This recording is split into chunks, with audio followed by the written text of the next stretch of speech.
प्रधानमन्त्रीमा स्वतः केन्द्रित हुन्छ यस प्रणालीमा।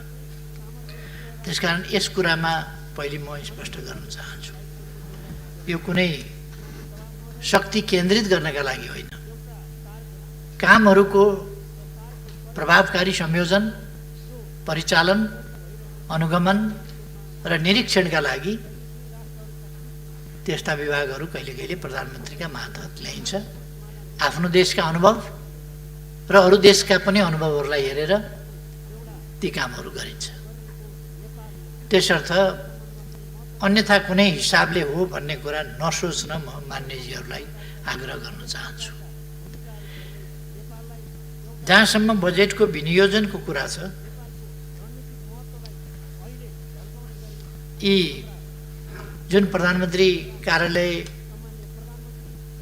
मातहतका थिए, पहिलेदेखि रहेका थिए, तिनीहरूको प्रभावकारिता अभिवृद्धि भएकै छ र अहिले जो पछिल्लो समयमा प्रधानमन्त्री कार्यालय मातहत ल्याइए भनेका विभागहरू वा अरू निकायहरू, तिनीहरू प्रभावकारी भएका छन् र तिनको कामको नतिजा देखिएको छ।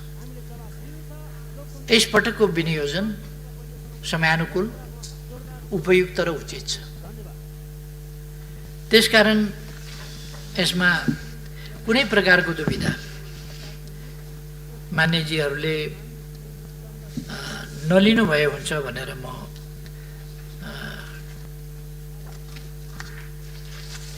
मान्यजीहरूलाई आश्वस्त पार्न चाहन्छु।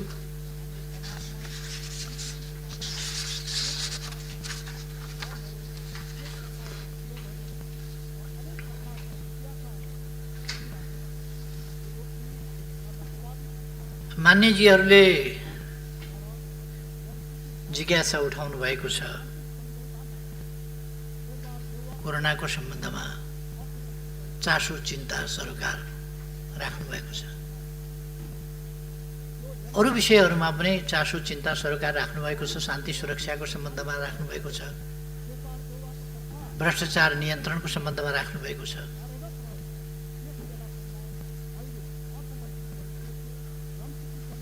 सुशासन, कानुनको राजको सन्दर्भमा कुरा उठाउनु भएको छ। यी सबै कुराहरूको सन्दर्भमा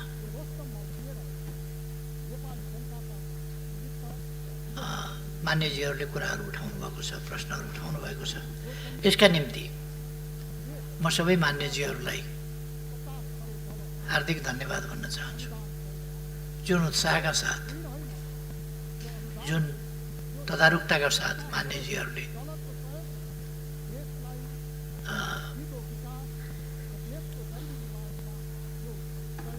बजेटको विनियोजनको सन्दर्भमा, बजेटको सन्दर्भमा छलफलमा भाग लिनुभएको छ, जिज्ञासाहरू राख्नु भएको छ, यो स्पष्ट हुनका लागि राख्नु भएको छ भन्ने मैले ठानेको छु र म खुसी व्यक्त गर्न चाहन्छु, धन्यवाद भन्न चाहन्छु।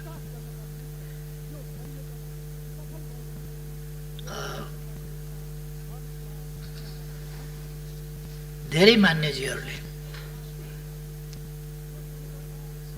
अहिलेको जुन देशका लागि पनि गम्भीर समस्याको रूपमा देखा परेको र विश्वकै लागि एउटा गम्भीर समस्याको रूपमा देखा परेको कोरोनाको समस्या छ, त्यस विषयमा मान्यजीहरूले उठाउनु भएको छ जिज्ञासा। यस सम्बन्धमा म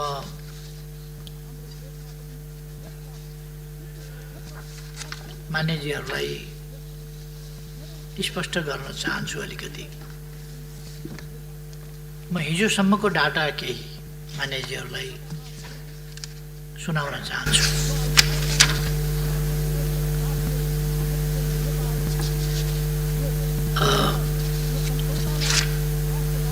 अहिलेसम्म कुल संक्रमित संख्या 7177 छ। त्यसमध्ये निको भएर घर फर्किएका, डिस्चार्ज भएकाहरू 1167 छ। यो हिजोसम्मको डाटा हो, आजको मैले लिएको छैन।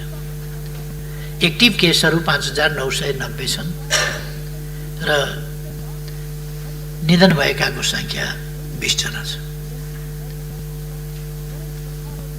यसमा फेरि म एकपल्ट दोहोऱ्याउन चाहन्छु। मैले यसो भनिरहँदा कतिपयले यसलाई त्यति के कारणले हो यथार्थ भन्दाखेरि अलिकति रुचिकर मान्नु भएको छैन कतिपयले, म जान्दिनँ के कारणले हो। तर यो 20 जनाको जुन निधन भएको छ त्यसमध्ये कोरोनाकै कारणले निधन भएको भन्दा पनि यो 20 जनाको सङ्ख्या हामीले किन भन्नु पर्यो भने जुनसुकै कारणले निधन भएको भए पनि यदि कोरोना सङ्क्रमित भेटियो भने, पाइयो भने त्यस्तो अवस्थामा कोरोनाबाटै निधन भएको भनेर मान्नुपर्छ भन्ने विश्व स्वास्थ्य सङ्गठनको त्यो निर्देश छ, त्यो मापदण्ड बनाएको छ विश्व स्वास्थ्य सङ्गठनले। त्यसकारण अरू विभिन्न कारणले मरेको छ भने पनि, विभिन्न बिमारीले मरेको छ भने पनि त्यस्ता केसहरू हामीले अधिकांश केसहरू त्यस्तै देखेका छौँ। एकाध 2-3 केसहरू हुनसक्छ कोरोनाकै कारणले निधन भएको, नत्र भने अन्य कारणले निधन भएको तर कोरोना पनि छोएको अवस्था हो। र मृत्यु हुनेको सङ्ख्या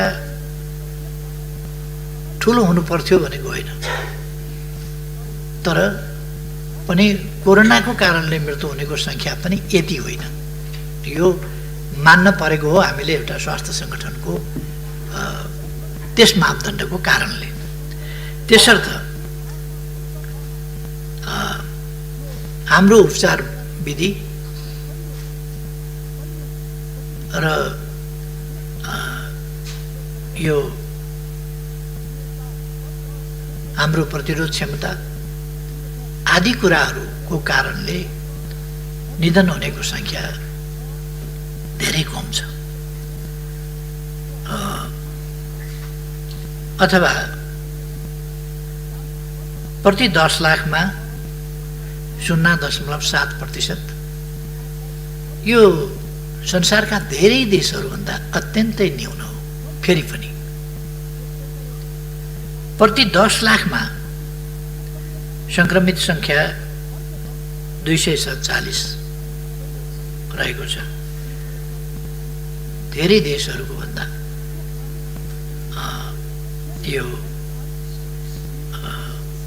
कमै सङ्ख्या हो। टोटल टेस्टको हिसाबले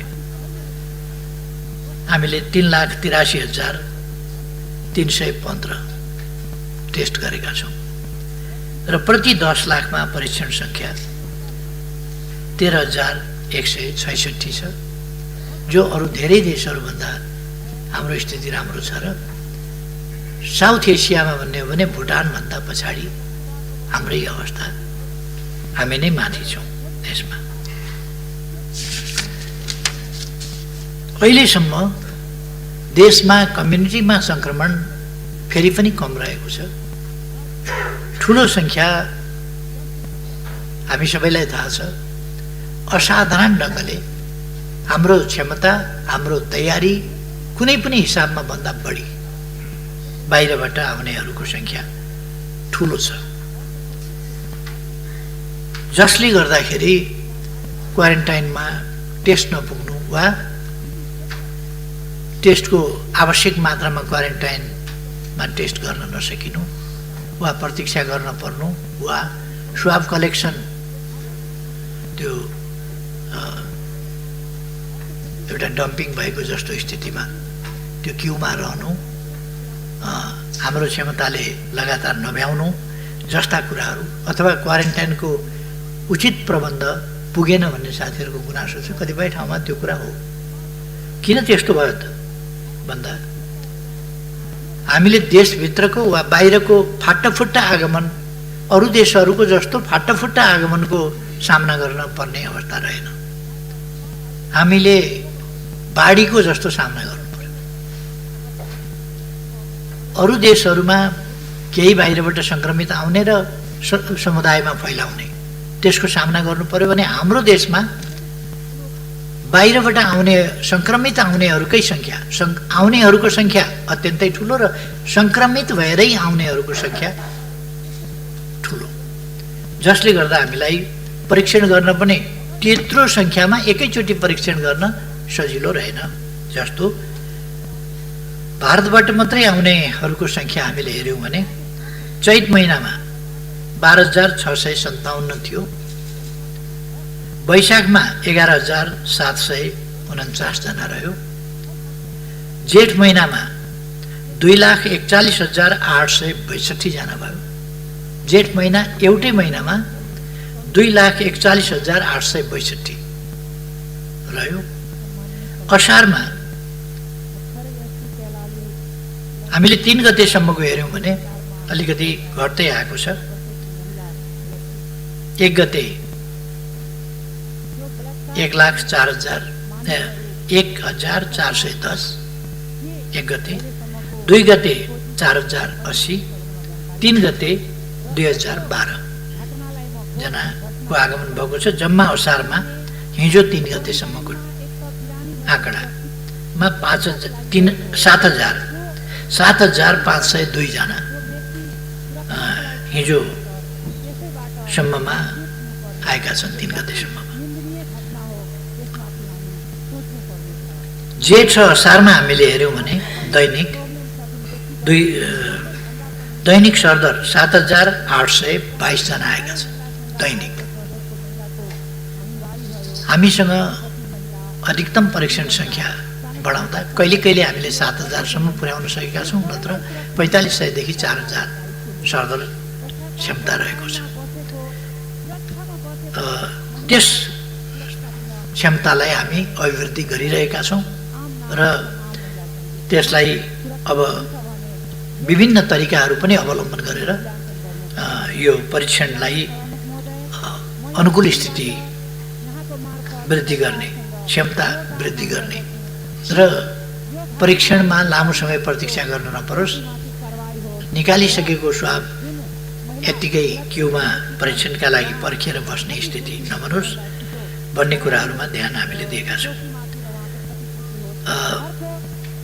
मैले भने जेठ 1 महिनामा मात्रै 2,41,862 जना छन् भने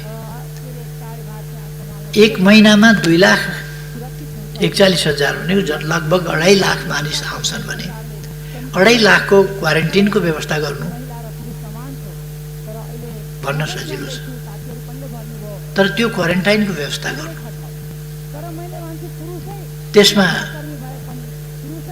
स्वास्थ्यकर्मी, त्यसमा सुरक्षा आदिका प्रबन्धहरू मिलाउनु, खानपिनको प्रबन्ध, यत्रो व्यक्तिहरूलाई खानपिनको प्रबन्ध मिलाउनु, बस्ने प्रबन्ध मिलाउनु, यी सबै कुरा, अनि टेस्टिङको प्रबन्ध मिलाउनु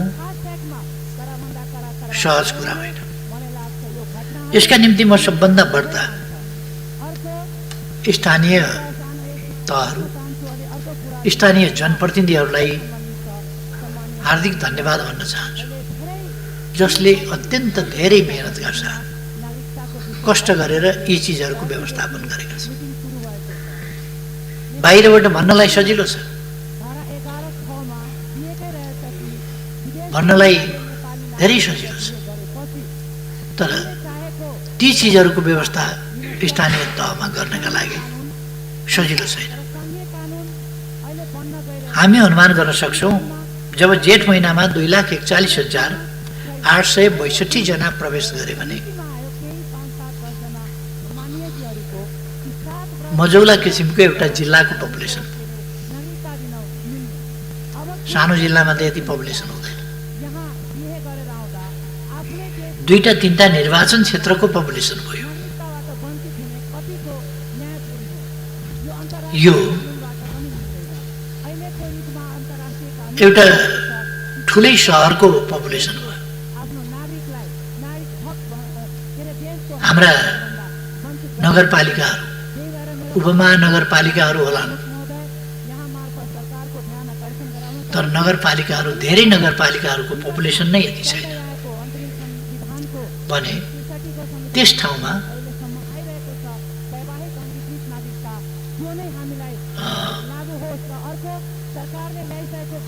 क्वारेन्टाइनका नियम, सोसल डिस्टेन्सिङ,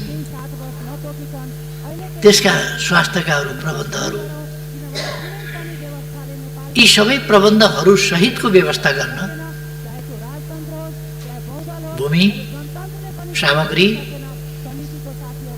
आर्थिक हिसाब किताब र त्यो सेवा उपलब्ध गराउने जनशक्ति, यो हामीले यथार्थपरक ढङ्गले परिकल्पना गरौँ त। यदि हामीले एउटा जिल्लाको कुरा गर्यौँ भने बाँकेको नेपालगञ्ज सहरमा यदि 50,000 को जनसङ्ख्या छ भने अथवा 1 लाख को जनसङ्ख्या छ भने बाँके जिल्लाभरि गर्दा पनि 1 लाख को क्वारेन्टाइन, त्यो क्वारेन्टाइन बनाउनका लागि डिस्टेन्स मेन्टेन गरेर आवास, त्यति नै प्रति व्यक्ति नै पिछेका शौचालय, यी सबै प्रबन्ध गर्ने, अरू त्यहाँ हेर विचार खानपिन आदि इत्यादिको प्रबन्धका लागि खटिने मान्छे, स्वास्थ्यकर्मी, सुरक्षाकर्मी लगायतका अरूका पनि सोसल डिस्टेन्सिङ मेन्टेन गरेर गरिने प्रबन्ध, यी सबैका लागि त्यति नै नेपालगञ्ज बजारमा अटेको छ त्यो पपुलेसन भने बाँके जिल्लाभरि गर्दाखेरि त्यति अट्न गाह्रो हुन्छ। कि त्यो मेन्टेन गरेर गराउनु पर्यो, त्यो डिस्टेन्स मेन्टेन गर्नु पर्यो, त्यसका प्रबन्ध गर्नु पर्यो र त्यत्तिकै सङ्ख्यामा अरू मान्छेहरू, स्वास्थ्यकर्मी लगायतका मान्छेहरू, ती सबै चिज गर्ने मान्छेहरू पनि चाहिए। त्यहाँ सरसफाइका मान्छेहरू चाहिए। यो सबै गर्दाखेरिको पपुलेसन कत्रो हुन्छ र त्यसको प्रबन्ध कस्तो हुन्छ भन्ने कुरा हामीले चाहिँ विचार गर्नुपर्छ। त्यसकारण केही कमीहरू यो विश्व कोही पनि कोभिड-19 को सामना गर्न तयार भएर बसेको, तयारी गरेर बसेको, प्रतीक्षा गरेर बसेको थिएन। यो आउँछ भन्ने कसैले अनुमान गरेको थिएन। यो डिसेम्बर यता यी 6 महिनामा भयानक ढङ्गले आयो र यसले कति लाख मान्छे दुनियाँबाट लिएर गइछ। यी 6 महिनामा कति लाख मान्छे सङ्क्रमित छ, सङ्ख्या बढ्दो छ र हाम्रैमा पनि यो सङ्ख्या बढ्दो छ। यसको तयारीका साथ कोही बसेको थिएन र हामीले सुरुदेखि नै यथार्थमा भन्दा तुलनात्मक ढङ्गले भन्ने हो भने अरूको भन्दा राम्रो तयारी गर्यौँ। त्यसै कारण हाम्रोमा कुनै अरू कारणले होइन, हाम्रो तयारीकै कारणले सङ्क्रमितहरूको सङ्ख्या पनि कम छ। यो त बाहिरबाट हामीले भारतबाट रोक्नै नसक्ने गरी फ्लो 1 महिनामा जब 2,44,000 को सङ्ख्यामा आउँछ भने यो त रोक्नै नसक्ने खालको, थाम्नै नसक्ने खालको फ्लो हो। तर पनि हामीले थाम्यौँ, हामी प्रबन्ध गरिरहेका छौँ। कुनै फोरकास्ट यस्तो गर्न सकिँदैन र त्यस्तो तयारी पनि गर्न सकिँदैन। हामीले तयारी नगरेको होइन।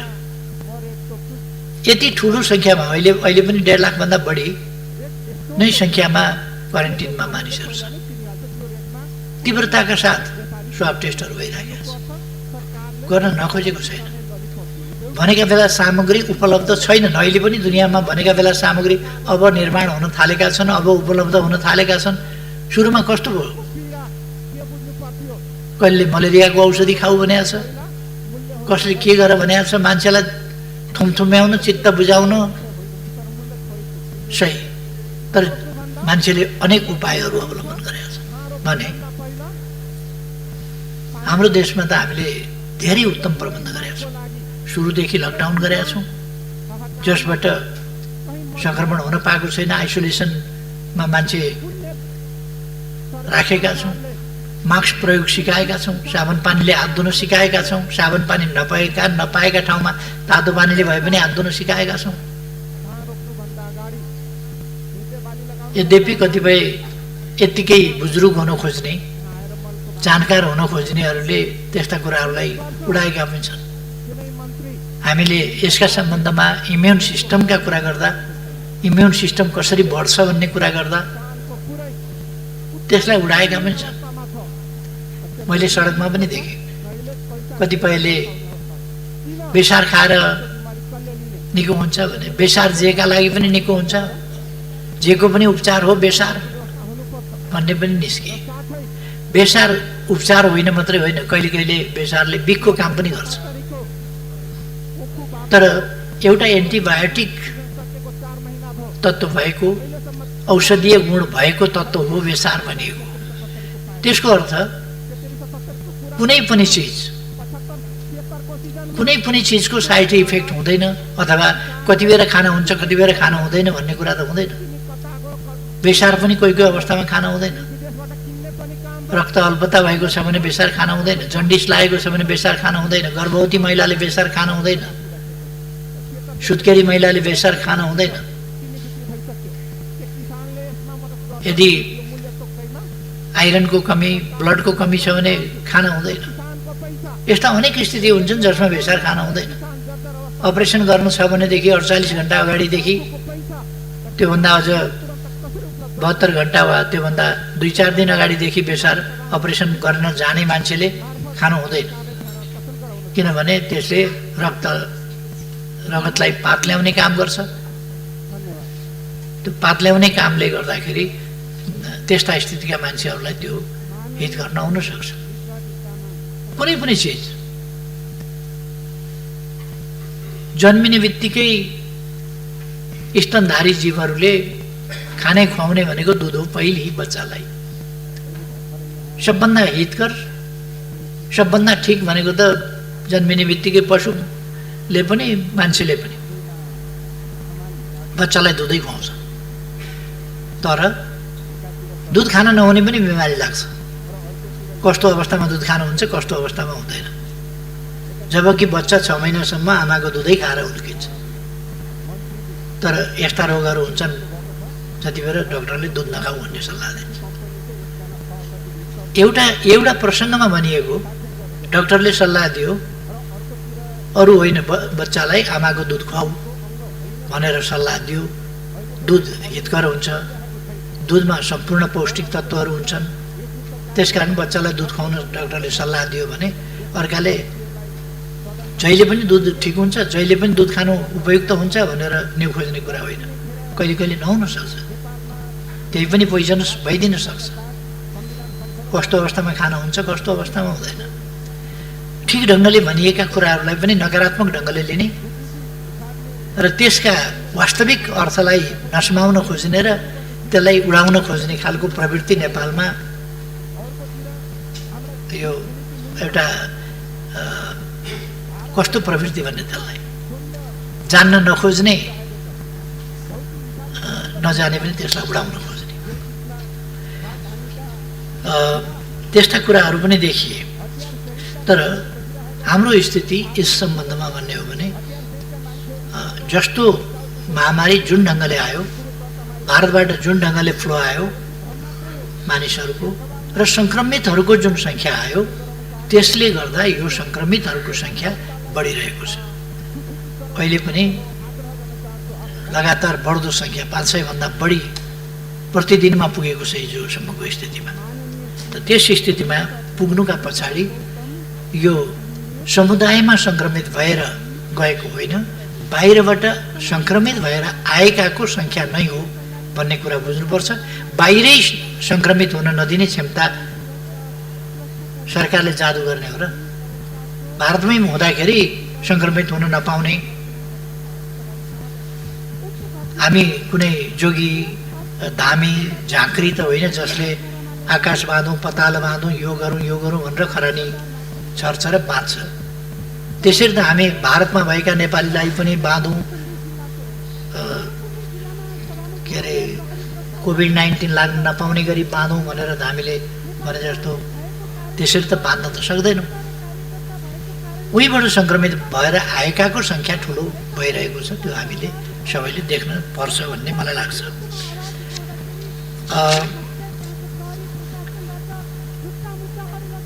बाहिर देशबाट किन ल्याइएन, किन आउन पाएनन् मान्छे भन्ने कुराको हकमा यो भन्ने बित्तिकै अथवा कहीँ सुन्ने बित्तिकै यहाँ अप्ठ्यारो पर्यो भन्ने बित्तिकै विदेशबाट ल्याउन सजिलो हुँदैन। त्यसका निम्ति अनेक प्रबन्धहरू हुन्छ र हामी हल्लाका पछाडि जानु हुँदैन भन्ने म आग्रह गर्न चाहन्छु। हामीले बाहिरबाट ल्याउन थालेका छौँ, ल्याइरहेका छौँ, ल्याउने क्रम जारी छ र सायद यो क्रम अलिक पछिसम्म निकै धेरै नै अगाडि जान सक्छ। हामीले यो ल्याउने कुरा दुईटा कुरासँग सम्बन्धित छ। एउटा, कोभिड सङ्क्रमित छ छैन टेस्ट गरेर ल्याउनु पर्ने, र कुनै कुनै देशले टेस्ट नगरिकन पठाइदिएको स्थिति पनि हुँदो रहेछ। अस्ति हामी युएई को सम्बन्धमा अलिकति अल्मल्यायौँ अथवा अल्मल्यायौँ, जे भने पनि टेस्ट नगरिकन मानिसहरू आए, जुन अन्तर्राष्ट्रिय WHO को मापदण्डमा त्यसरी पठाउन पाइँदैन। भारतबाट त कुरै छोडिदिउँ, भारतबाट त त्यो टेस्ट गरेर पठाउने कुराको अपेक्षै गर्न सकिँदैन, त्यो त एउटा हुल आएको मात्रै हो। जब एक महिनामा 2,41,862 जना आउँछन् त्यहाँ टेस्ट गरेर पठाउने भन्ने त्यो कुरै भएन। अरू देशहरूबाट हामीले टेस्ट गरेर ल्याउने गरेका छौँ। जापानबाट 13 जना ल्याएका छौँ, मलेसियाबाट 1 जना ल्याएका छौँ, म्यानमारबाट 26 जना ल्याएका छौँ, युएईबाट 169 जना ल्याएका छौँ, अस्ट्रेलियाबाट 11 जना ल्याएका छौँ, कुवेतबाट 484 जना, 448 जना ल्याएका छौँ, अफगानिस्तानबाट 18 जना ल्याएका छौँ, बाङ्लादेशबाट 258 जना ल्याएका छौँ, हङकङबाट 7 जना ल्याएका छौँ, ओमानबाट 166 जना ल्याएका छौँ। यसरी 1117 जना जेठ 21 गतेदेखि असार 1 गतेसम्ममा हामीले ल्याएको सङ्ख्या यो हो बाहिरबाट।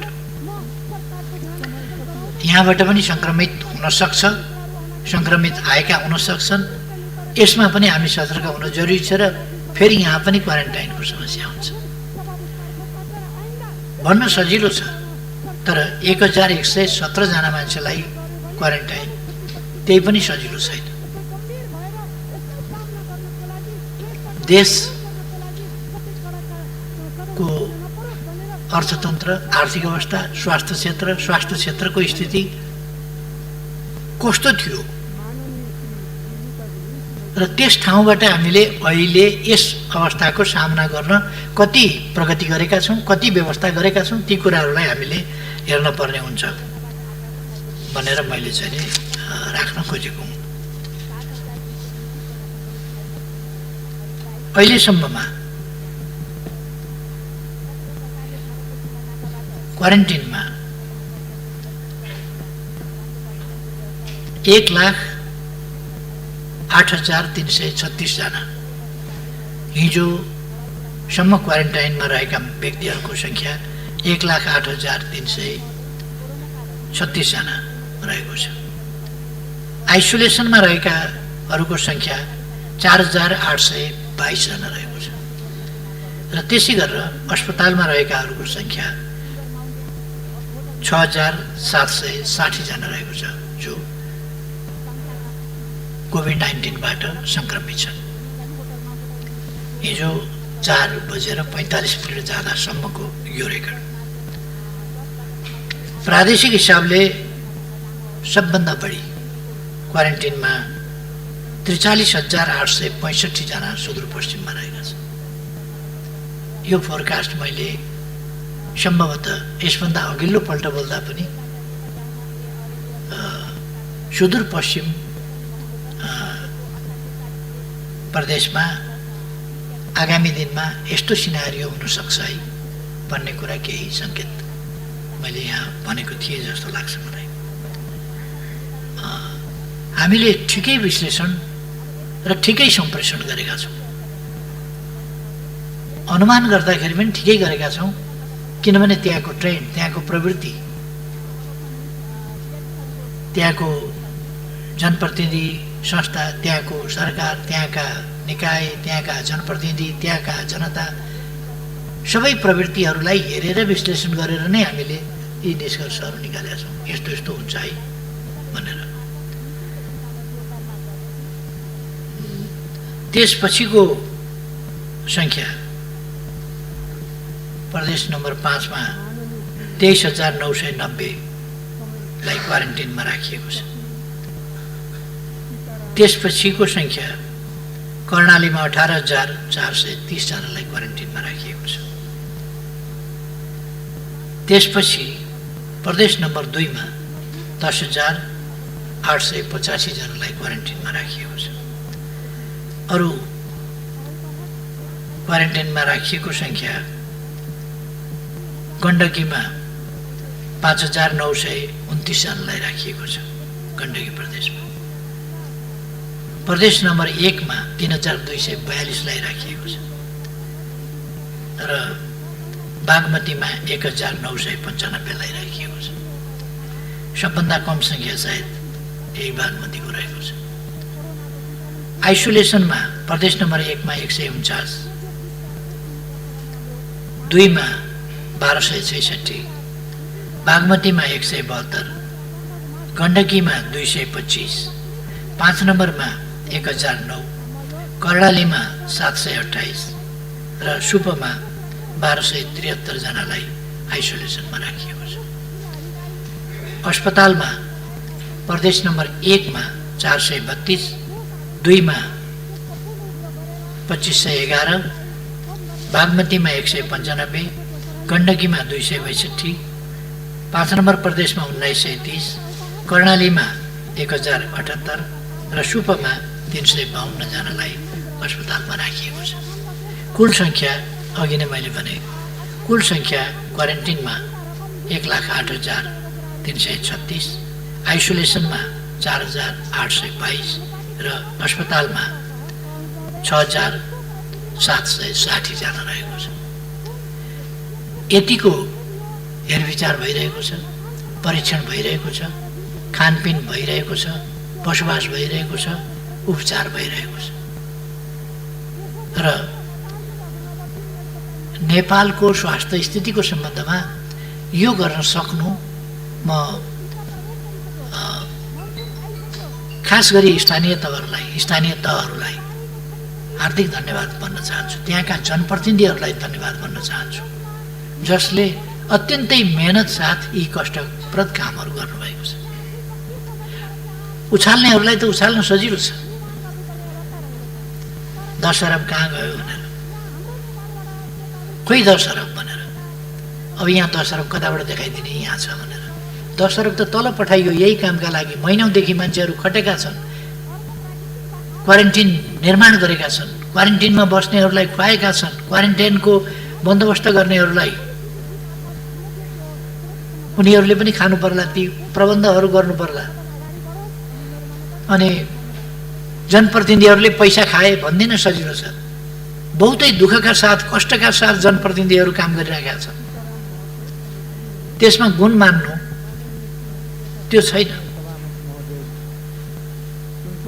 अनि गुण मान्नको सट्टा, त्यसको प्रशंसा गर्नको सट्टा, त्यसको कदर गर्नको सट्टा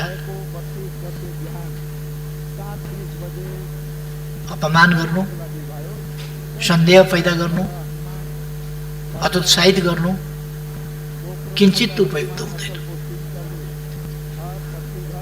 म सबैलाई आग्रह गर्न चाहन्छु, 10 अरब भन्दा केही, 10 अरब भन्ने हल्ला चल्यो, 10 अरब भन्दा केही विभिन्न निकायमा खर्चका लागि पठाइएको छ।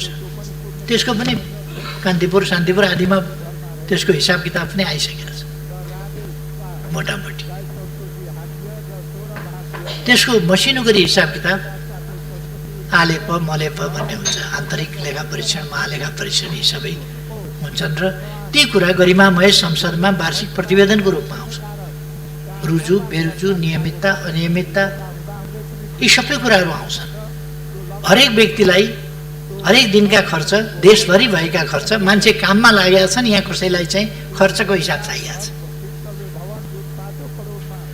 काममा ध्यान छैन, कामप्रतिको प्रशंसा छैन, परिस्थितिको गम्भीरता छैन। हिसाब किताब दैनिक चाहिन्छ।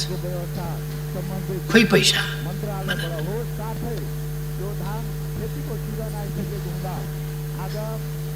यस रुचिलाई पनि म धन्यवाद दिन चाहन्छु। यसलाई म एउटा जागरणको रूपमा लिन चाहन्छु। कमसेकम देशको अहिले यो रकमको मात्रै होइन,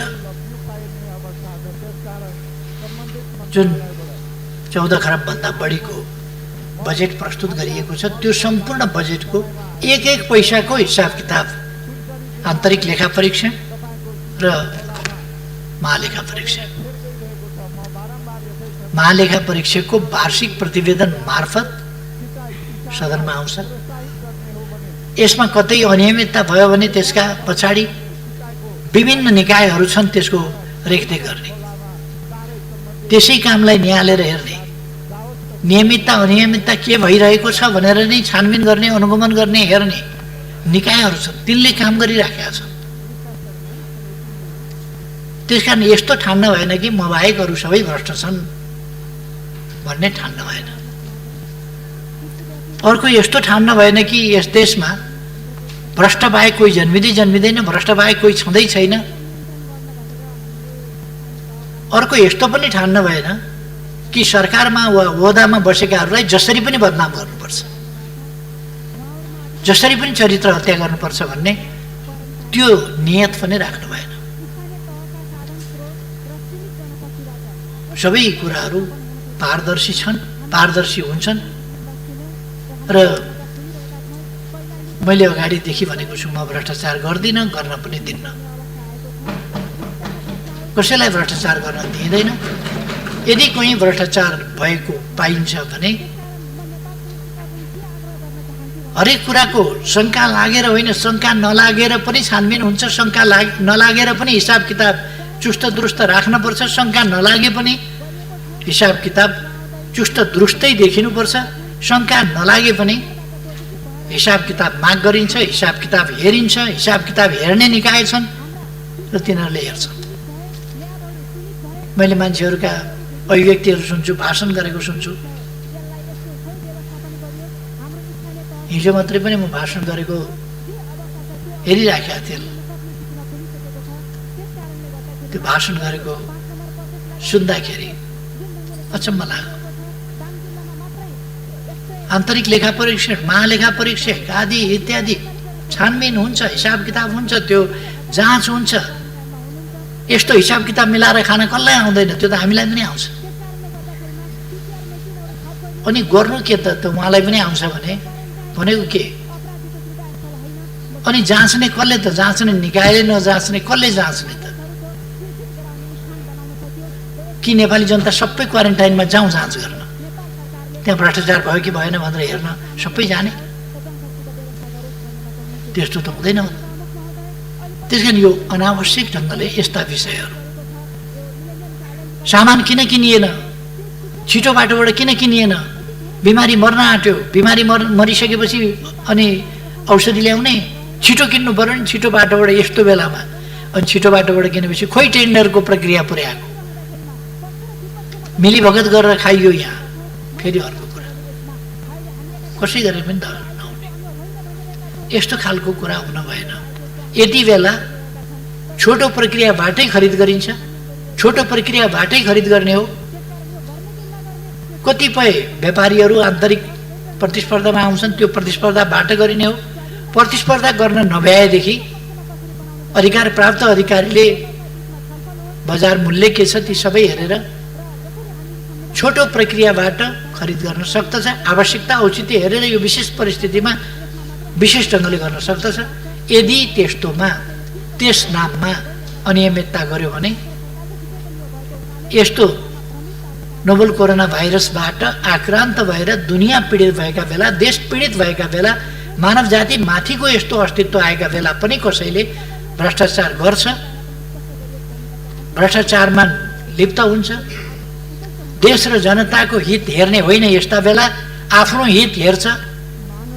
राष्ट्रको बजेट मारेर देश र जनताप्रति बेइमानी गरेर आफू कमाउने धन्दामा लाग्छ भने त्यस्तालाई कडाभन्दा कडा कानुन गरिन्छ, सजाय गरिन्छ। म त्यो स्पष्ट पार्न चाहन्छु। अब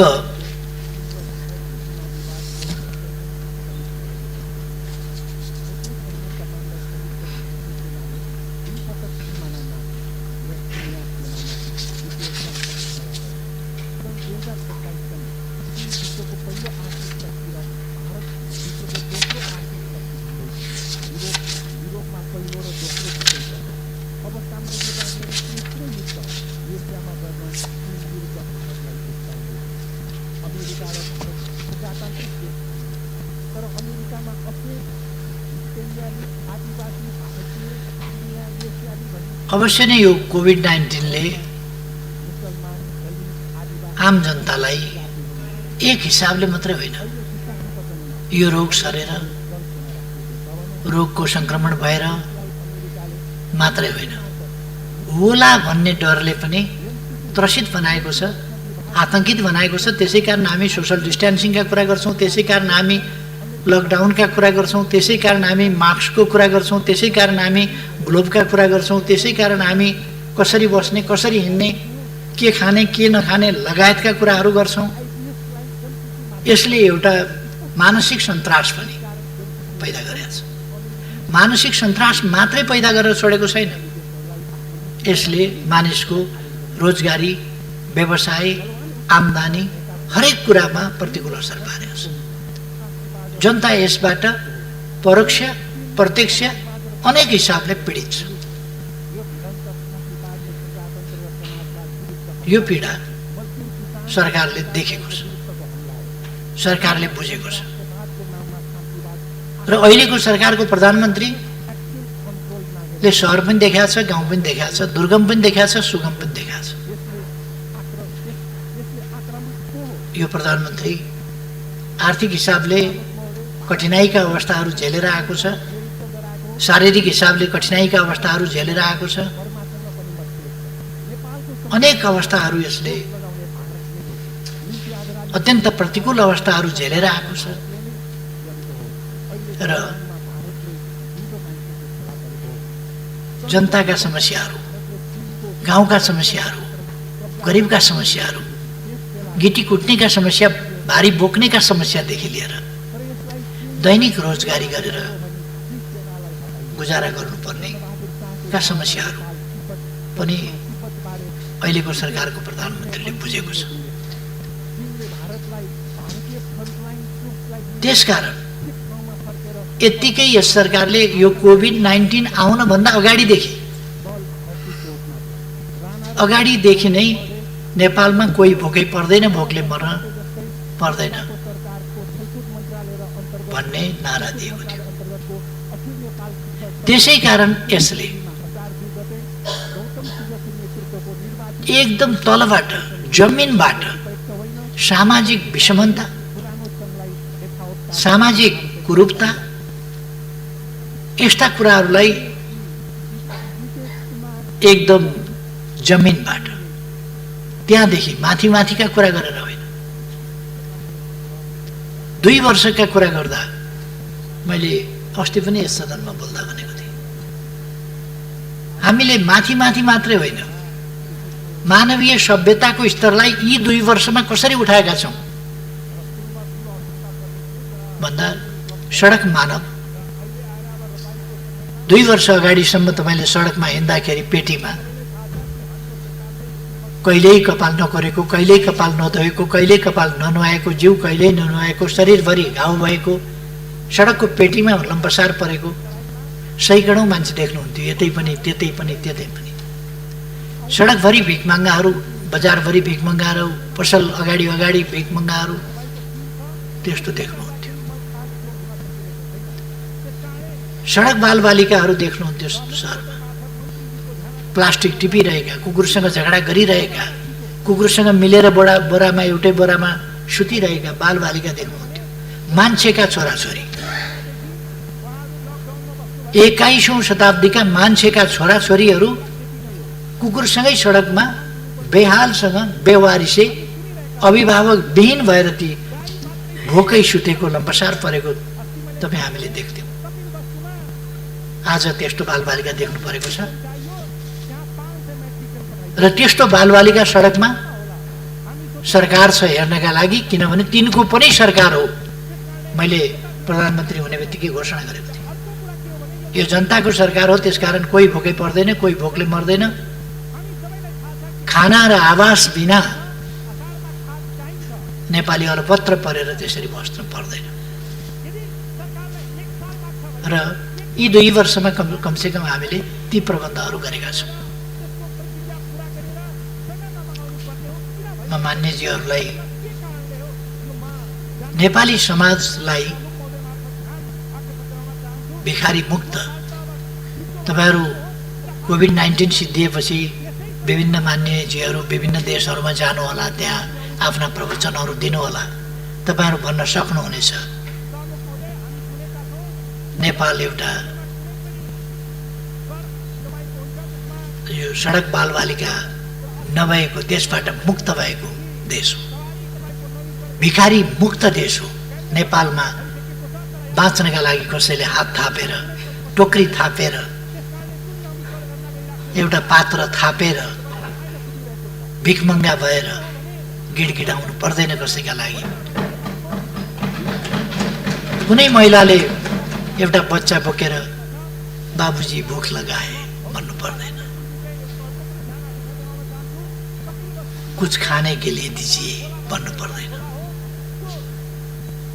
यो अवस्था नेपालमा छैन। यो बेगर फ्री देश हो, सडक मानव रहित देश हो नेपाल, भन्न सक्नुहुन्छ। पहिलेको भन्दा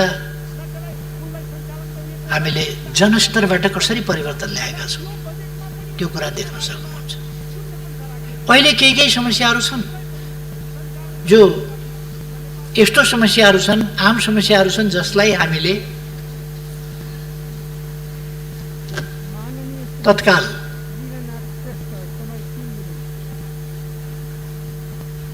तत्काल समाधान गर्न सकिहाल्यौँ भन्न सक्ने अवस्था छैन। किन भने यो यति फैलिएको छ। अहिले को रोजगार विहीन भयो त्यसको आँकडा हरेक दिन त सरकारले पाइहाल्न सक्दैन। को बेरोजगार भयो, महामारी छ कोभिडको, लकडाउन हामीले केही खुकुलो गरेका छौँ। अहिले जनजीवन सहज होस् भनेर यसको स्वास्थ्य सम्बन्धी प्रभाव, शारीरिक स्वास्थ्य सम्बन्धी, मानसिक स्वास्थ्य सम्बन्धी, यसको सामाजिक जीवनमा, जनजीवनमा पर्ने प्रभाव, यसको आर्थिक जीवनमा पर्ने प्रभाव, यसले गर्दा पारिवारिक, यसले गर्दा छरछिमेक सम्बन्धमा पर्ने प्रभाव, अनेक प्रकारका प्रभावहरू छन्। यसको सकारात्मक योगदान हुन सक्ने कुरा भएन। यसबाट नकारात्मक हिसाबले शिक्षा लिएर हामी आत्मनिर्भर हुनुपर्ने रहेछ भन्ने कुरा शिक्षा लिन सक्छौँ। हामी विदेशतिर दौड्ने भन्दा हाम्रा खेतबारीहरू हराभरा बनाएर आम्दानी गर्न सकिन्छ, त्यतापट्टि लाग्नुपर्ने रहेछ। अन्त गयो भने भन्या बेला आउन नपाइने, अलपत्र परिने सम्भावना हुने रहेछ। त्यसकारण अन्त जाने प्रवृत्ति भन्दा पनि ज्ञान आर्जन गर्न, धन आर्जन गर्न केही समयका लागि बाहिर जानु एउटा कुरा हुन्छ, तर राम्रो धन आर्जन गर्न पो जाने त खालि अरूको देशको सेवा गर्न, अरूको देशको विकासका लागि हामी जाने होइन।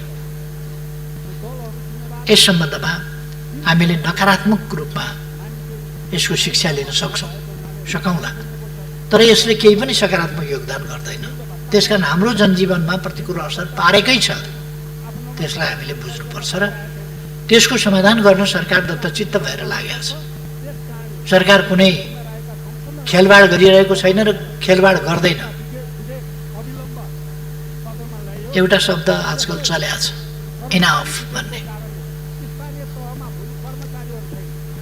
सबैलाई कण्ठ भइसकेको शब्द पनि इनफ। मैले सडकमा पनि प्ले कार्ड हेरेँ, कोभिड-19 इनफ इज इनफ। के अर्थ हुन्छ यसको भनेर मैले खोजी हेरेँ। COVID-19 enough is enough. COVID-19 is more than enough. यो आउनै नहुने, कसरी आयो? आउनै नहुने, निषेध गर्न खोज्यौँ, रोक्न खोज्यौँ, तर पनि आयो। यो इनफ मात्रै होइन, हदभन्दा पनि बढी भयो। चाहिँदै नचाहिएको, आउनै नहुने कुरा आयो। यो त सबैले मानेको छ, इनफ इज इनफ। के हो त्यो? यो सरकारले ल्याएको त होइन।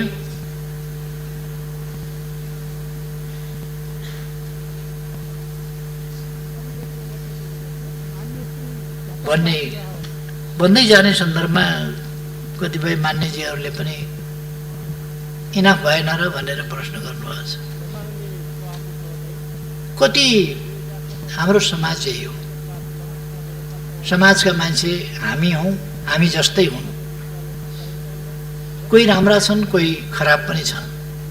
त्यसै कारण हामीले कानुन बनाएका छौँ, सुरक्षा प्रबन्ध गरेका छौँ, प्रहरी बनाएका छौँ, हिरासत बनाएका छौँ, जेल बनाएका छौँ। जेल किन बनाएका? नुवाकोटमा नयाँ जेल बन्दैछ, किन बनेको? सम्झाएर मात्रै हुन्थ्यो, अपराध हुँदैन थियो। सम्झाउँदा बुझाउँदा मात्रै भने हामी प्रवचन चलाउँथ्यौँ, रेडियो टेलिभिजनबाट प्रवचन चलाउँथ्यौँ, अरू ठाउँबाट प्रवचन चलाउँथ्यौँ। ज्ञान गुणका कुरा गुरुहरू, पण्डितहरू, जानकारहरू, धर्मशास्त्रका ज्ञाताहरू, यो लोक परलोक सबै बुझाउन सक्नेहरूका प्रवचन चलाउँथ्यौँ। मान्छे सप्रिन्थ्यो होला, जेल बनाउनु पर्ने थिएन। तर कतिपयलाई जति प्रवचन दिए पनि एउटा हिन्दीमा भनाइ छ, भैँसके आगे बिन बजाए भैँस रहे बौराए। भैँसीका अगाडि बिन बजाइराख्यो, भैँसी चाहिँ उघ्राएर बसेर म्याम गरेर। कतिपयलाई त्यस्तै हुन्छ, सिकायो तर उसले त्यो बुझ्दैन, बुझ्न चाहँदैन, बुझ्न मान्दैन र आफ्नो गलत काम गर्छ। दुःखद घटनाहरू घटेका छन्। तर ती दुःखद घटनाहरूप्रति सरकारको दृष्टिकोण के छ? सरकारले कसरी लिएको छ त्यसलाई? रुकुम घटना दुःखद घट्यो,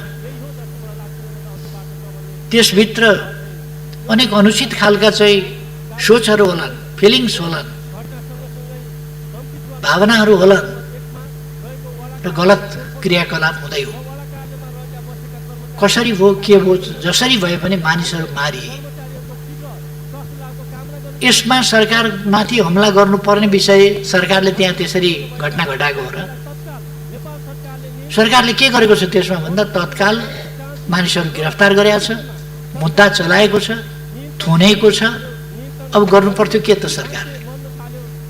अपराधी बचाउन खोजेको छ र सरकारले? गिरफ्तार गर्न लापरवाही गरेको छ र सरकारले? अथवा त्यो घटना राम्रो भयो भनेको छ र सरकारले? अथवा सामान्य घटना हो भनेको छ र सरकारले? यस्तो हुनु ठुलो कुरो होइन भनेको छ र सरकारले?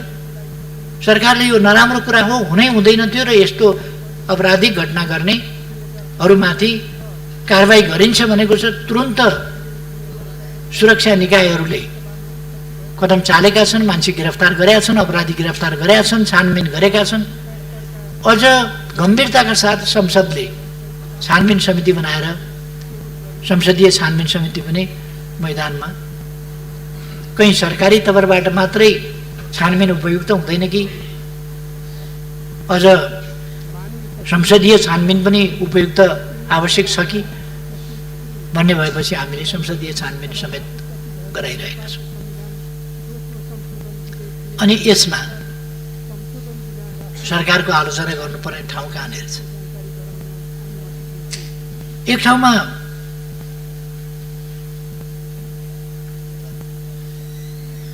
यो क्वारेन्टिनमा महिलालाई आइसोलेटेड ढङ्गले राख्नु पर्यो। एकजना महिला हुनुहुन्थ्यो, आइसोलेटेड ढङ्गले राख्नु पर्यो, राखियो। त्यहीँबाट खटाएका व्यक्तिहरू एकजना होइन 3 जना खटाएका। त्यतिमा त लाज शरम पनि हुनुपर्ने मान्छेलाई। तर अब मान्छे नभएपछि तिनीहरूलाई पशु भन्न मिल्दैन, किन पशु त्यति घटिया हुँदैन, पशुले त्यस्तो घटिया व्यवहार गर्दैन। त्यस प्रकारका अपराधिक प्रवृत्तिका मान्छेहरू पनि हुँदा रहेछन्। त्यसको प्रिकसन नगरिएको होइन। एकजना मात्रै खटाएको भएदेखि एकजना महिला भएका ठाउँमा एकजना पुरुष किन खटाइयो, किन सुरक्षाको अलिक ध्यान दिइएन भन्ने कुरा हुन्थ्यो। 2 जना खटाएपछि पर्याप्त हुनुपर्ने 3 जना खटाएको छ, तर 3 जना अपराधिक मनोवृत्तिका कुकर्मीहरू निस्किए। बहुत दुःखको कुरा हो त्यो। मानव जातिका निम्ति एउटा कलङ्कको घटना हो, कलङ्कको प्रवृत्ति हो। त्यो प्रवृत्ति र त्यो व्यवहार अत्यन्तै जति निन्दा गर्दाखेरि पनि कम हुन्छ, दण्डनीय हो र सरकारले उनीहरूलाई गिरफ्तार गर्ने, दण्ड दिने काम तत्काल प्रारम्भ गरेको छ। सरकारले गराएको घटना होइन त्यो। सरकारले कसरी लिएको छ भन्दा यो निन्दनीय घटना हो, नहुनु पर्थ्यो, दुःखद घटना हो र यस अपराधलाई क्षमा गर्न सकिँदैन, अक्षम्य। त्यसकारण यसलाई कारबाही गर्नुपर्छ। सरकारले कारबाही गरेको छ। यसतर्फ सरकारको ध्यान नगएको होइन। त्यसकारण अब सरकारले गर्नु पर्थ्यो के त थप, गिरफ्तार गर्ने, कारबाही गर्ने बाहेक। भन्न सकिन्छ अझ धेरै सुरक्षाकर्मी राख्न पर्थ्यो। हामीसँग सुरक्षाकर्मी कति छन्, कहाँ कहाँ हामीले कति खटाएका छौँ, कत्रो भेल मानिसहरूको आएको छ र कति ठाउँमा सुरक्षाकर्मीको कत्रो चाहिँ टुकडी हामीले खटाएका छौँ र त्यो हरेक ठाउँमा पुग्न सक्छ कि सक्दैन, ती कुराहरूलाई पनि हामीले ध्यान दिनुपर्छ। र त्यहाँ गस्ती गर्ने कुराहरू भएको छ, अरू कुराहरू भएको छ, तर त्यस्तो मौका पारेर उनीहरूले चाहिँ अपराध कर्म गरे जसप्रति सरकार अत्यन्तै कडा दृष्टिकोणका साथ त्यस निन्दनीय घटनामा संलग्नहरूलाई अझैसम्मको कारबाही गर्छ। यसमा सरकारले कुनै लापरवाही गर्यो भन्ने कुरा होइन, लापरवाही गर्दा पनि गर्दैन र सरकार समाजलाई एउटा सभ्य सुसंस्कृत समाज बनाउन चाहन्छ। नेपाल एउटा सभ्य सुसंस्कृत सभ्यताबाट गुज्रिएर आएको र सांस्कृतिक उन्नति विकास गरेर आएको समाज हो। तर कोही कोही मानिसहरू अमानवीय, दानवीय, त्यस्ता खालका प्रवृत्तिका, अपराधिक प्रवृत्तिका व्यक्तिहरू फेरि पनि समाजमा हुन्छन्। यो कुरा देखिरहेको छ। त्यसकारण सजगता अपनाउनुपर्छ, सतर्कता अपनाउनुपर्छ र कसैले अपराध गर्यो भने त्यस्ता अपराध कर्मीहरूलाई कडाभन्दा कडा कारबाही गर्नुपर्छ, अपराध हेरिकन।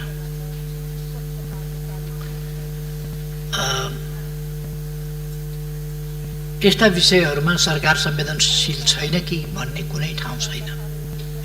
सरकार शान्ति सुव्यवस्था, जनताको जीवदानको रक्षा हामीले भनेका छौँ। यसै पनि हामीलाई सबभन्दा बढी जनताको ज्यानको सुरक्षाको, त्यो चाहे रोगका कारणले होस्, चाहे भोकका कारणले होस्, रोग वा भोक दुईटैबाट जनतालाई सुरक्षित राख्ने, जनताको सुरक्षालाई महत्त्व दिने, जनताको सम्मान, जनताका अधिकार कहीँबाट नखसिउन्, जनताको जीव धन लगायतको सुरक्षा र सम्मानको रक्षा, यी सबै कुराहरूमा सरकार सजग छ। सरकार एउटा पक्षमा अथवा जसो आउँदै जान्छ त्यसै होइन, योजनाबद्ध ढङ्गले सरकारका आफ्ना नीतिहरू छन्, कार्यक्रमहरू छन् र ती बहुतै स्पष्ट नीति र कार्यक्रमहरू छन्। यो प्रगतिशील सरकार हो, यो जनताको सरकार हो, यो देशभक्त सरकार हो, यो जनमुखी सरकार हो र यो समाजवाद उन्मुख सरकार हो। यसले सामाजिक न्याय र समानताका विषयहरूलाई त्यही गम्भीरताका साथ लिने र न्याय र समानता सहितको समृद्धि यसको लक्ष्य। त्यसै कारण समृद्ध नेपाल सुखी नेपाली हामीले भनेका छौँ। र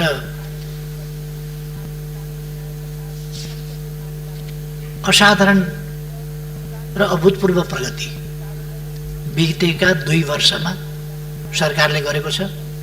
त्यसको व्याख्या म पहिले पनि गरिसकेका छु, अब अहिले दोहोऱ्याउन र समय लिन चाहन्न।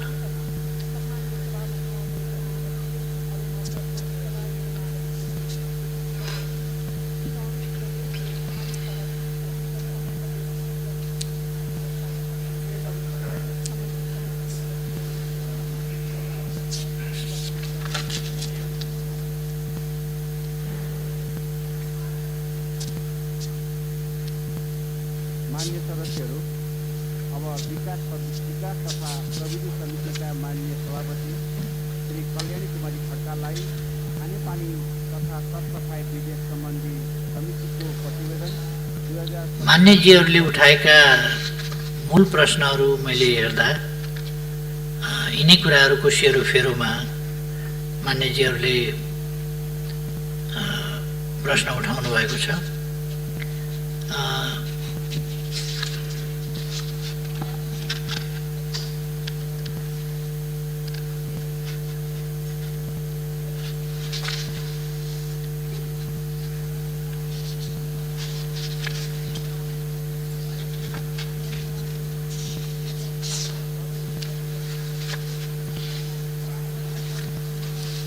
मलाई लाग्छ मुख्य रूपमा प्रश्नहरू यिनै प्रश्नको सेरोफेरोमा कोभिड-19 अथवा शान्ति सुरक्षा अथवा बजेट विनियोजन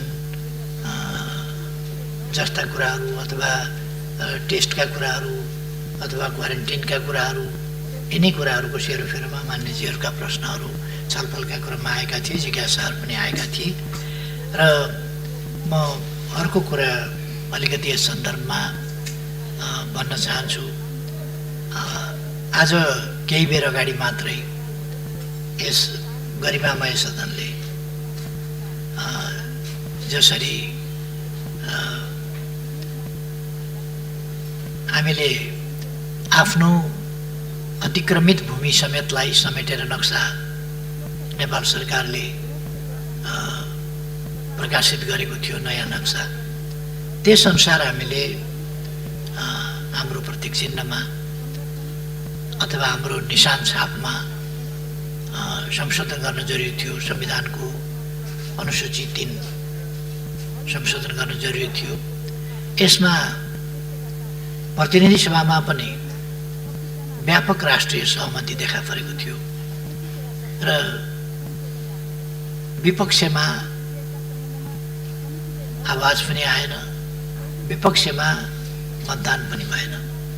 राष्ट्रिय सभाबाट त्यस्तै जुन सोलिडारिटी देखिएको छ, ऐक्यबद्धता देखिएको छ, राष्ट्र एक भएको छ र राष्ट्र एउटा नयाँ उचाइ, नयाँ उपलब्धि इतिहासमा कि यस ढङ्गले सर्वसम्मत बनेको छ, एक ठाउँमा राष्ट्र उभिएको छ। देशलाई परेका बेला नेपाल एक ठाउँमा उभिन्छ, नेपालीहरू एक ठाउँमा उभिन्छ, राष्ट्रिय एकता कायम गर्छ। नेपालमाथि कसैले कुनै प्रकारको अन्याय गर्न खोज्यो भने त्यो सम्भव छैन। नेपालीहरूलाई विभाजित गर्न खोज्यो भने त्यो पनि सम्भव छैन। अरू साधारण कुराहरूमा, खुद्रा मसिना कुराहरूमा नेपालीहरू भिन्न भिन्न राय अभिमत जाहेर गर्लान्, तर राष्ट्रिय महत्त्वका विषयहरूमा राष्ट्रिय एकता प्रदर्शन गर्दछन् भन्ने जुन अभूतपूर्व एकता देखाएको छ, त्यसमा यस सदनले केही समय अगाडि गरेको निर्णयका लागि म सबै मान्य सदस्यहरू, सम्माननीय अध्यक्षज्यू लगायत सबै यस सभाका सदस्यहरू समेत म हार्दिक धन्यवाद भन्न चाहन्छु। धेरै धेरै धन्यवाद छ साथीहरूलाई। अब यदि अहिले अझै पनि केही कुराहरू स्पष्ट रहेनन् भन्ने लाग्यो भने अथवा केही कुराहरूमा थप स्पष्टता आवश्यक छ भन्ने लाग्यो भने त्यस सम्बन्धमा स्पष्ट मैले पार्ने नै छु। मैले प्रतिनिधि सभामा यस सम्बन्धमा बोलेका कुराहरू पनि मान्यजीहरूले सुन्नै भएको छ। त्यसकारण यहाँ मैले अरू थप भनिरहनु पर्ला जस्तो लाग्दैन र अवश्य नै मान्यजीहरू स्पष्ट भएको हुनुपर्छ। यदि थप केही छ भने त्यो पनि म सुन्न र स्पष्ट पार्न तयारै छु। धन्यवाद। माननीय सदस्यहरू, सम्माननीय प्रधानमन्त्री केपी शर्मा ओलीले दिनुभएको जवाफका सम्बन्धमा स्पष्टीकरण माग गर्न चाहनुहुने माननीय सदस्यहरूलाई समय उपलब्ध गराउँछु। विनियोजन विधेयक अन्तर्गत सम्बन्धित मन्त्रालयको विनियोजन शीर्षकहरूमाथिको छलफलमा भाग लिनुभएका माननीय सदस्यहरूले मात्र स्पष्टीकरण माग गर्न पाउनुहुने बेहोरा जानकारी गराउँछु। स्पष्टीकरण माग गर्न चाहनुहुने प्रत्येक माननीय सदस्यलाई 1 मिनेटको समय निर्धारण गरेको छु। माननीय प्रमिला कुमारी।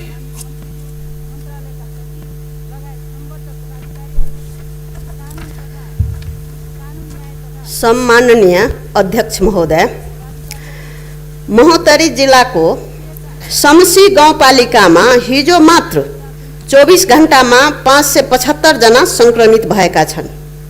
यसरी तीव्र गतिले कोभिड-19 को संक्रमण कम्युनिटी ट्रान्समिसन भइरहेको अवस्थामा WHO को मापदण्ड अनुसार क्वारेन्टाइन व्यवस्थापन गर्नु, 7 वटा प्रदेशको हरेक परिवारबाट कम्तीमा 1 जनालाई PCR टेस्ट गर्नु र अन्य व्यवस्थापन गर्न प्रधानमन्त्रीको कार्यालयमा अनावश्यक खर्चको लागि गरिएको विनियोजित बजेटलाई कोभिड-19 रोकथामको लागि विनियोजन गर्दा बेस हुन्छ। यसमा सम्माननीय प्रधानमन्त्रीज्यूको धारणा जान्न चाहन्छु। धन्यवाद। माननीय प्रकाश पन्त।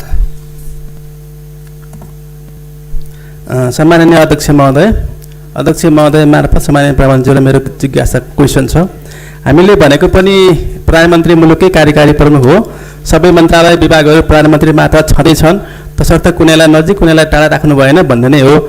यो कुरामा हामी धेरै नजिक आइसक्यौँ र अब अरू कोरोनाका लागेर बितेका 19 जनाको त हिसाब किताब आयो, तर बाँकी हजारौँ मानिसहरू जो अब उपचार नपाएर बिते, कोही प्रसुति हुन नसकेर बिते, बाँकी थुप्रै मान्छेहरू चाहिँ मानसिक समस्याका निराशाका कारण आत्महत्या गरेर मरे।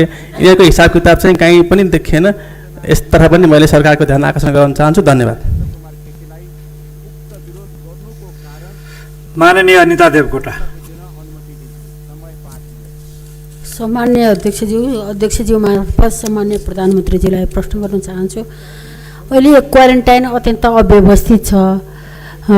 क्वारेन्टाइनमा बिरामी नभएका पनि बिरामी हुनेछ र सुरक्षाको प्रत्याभूति छैन।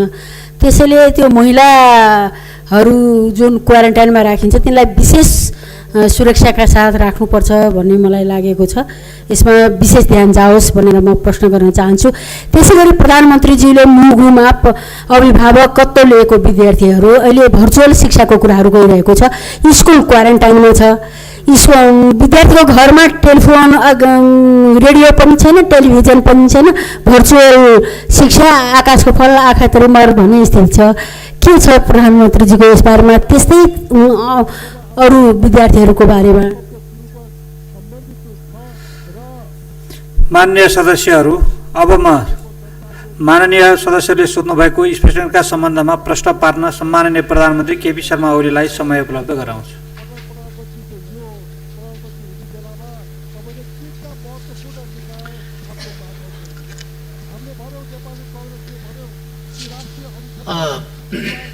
सम्माननीय अध्यक्ष महोदय, महोत्तरीको घटना भन्नुभयो क्या 575 जना हिजो मात्रै सङ्क्रमित भयो भनेर। सङ्क्रमित हिजो मात्रै भएका होइन, सङ्क्रमित फेला परेका हिजो त्यो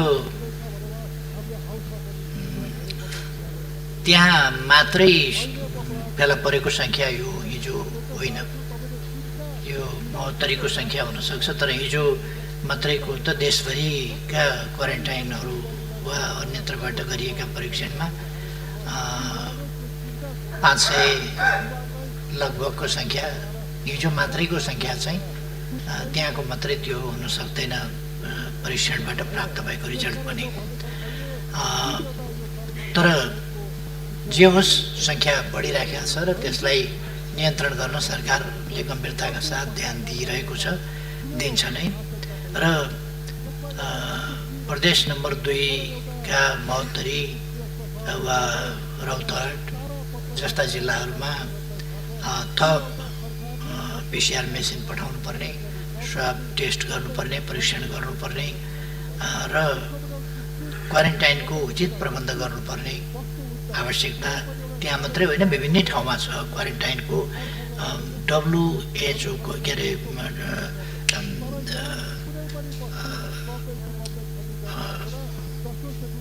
मान्यता अनुसार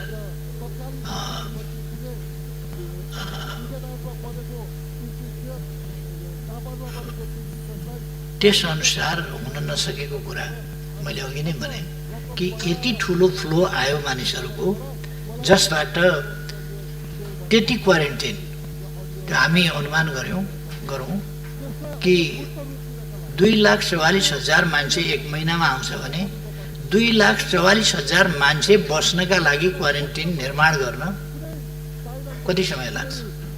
कुनै पनि देशले सकेका छैन, कुनै पनि देशले, अमेरिकाले पनि सकेको छैन, रुसले पनि सकेको छैन, कसैले पनि सकेका छैन। र आइसोलेसनमा राख्दाखेरि पनि उनीहरूले इटली जस्तो देशले पनि सडकमा लगेर राख्नु पर्यो। ICU को सेवा सडकबाट दिन पर्यो। भेन्टिलेटरमा बस्न पर्ने अवस्थामा ल्याउनु, नत्र भने हस्पिटलमा ठाउँ पनि छैन, नल्याउनु बिमारी, आइसोलेसनमा बस्नु भनेर विकसित देशहरूले पनि घर पठाउने स्थिति बन्यो। हामीले अझ त्यस तहमा हात उठाइसकेका छैनौँ। अब भगवानको भरोसा छ, हामीबाट केही पनि हुन सक्दैन भनेर विभिन्न देशका कार्यकारी प्रमुखले भनेको र लाचारी प्रकट गरेको हामीले देखेका छौँ। हामीले त्यस्तो गरेका छैनौँ। हामी नियन्त्रण गर्न सक्छौँ र अहिलेको अवस्थामा जस्तो मैले यहाँ आँकडाहरू सुनाएँ, पहिले जुन जेठको महिनामा जुन आँकडाको स्थिति थियो, असारको पनि मैले 1, 2, 3 गतेको सुनाएँ, त्यसले 7,000 को आसपासमा 3 दिनमा, पहिले जेठको महिनामा या चैतदेखिको हेर्ने हो भने 7,000 को छ, जेठको महिना मात्रै हेर्ने हो भने त्योभन्दा बढीको छ दैनिक। त्यस्तो स्थितिमा अहिले अलिक तल झरेको छ र हिजोको आँकडा अनुसार लगभग 2,000 मा झरेको छ आउनेहरूको सङ्ख्या।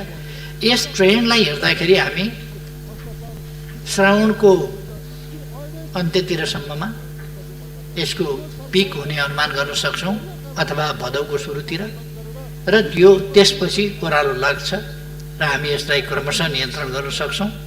तर अर्को कुरा के छ भने हामीलाई पनि बुझ्नु पर्यो, हाम्रा आनीबानी पनि बुझ्नु पर्यो, हाम्रा संस्कार पनि बुझ्नु पर्यो।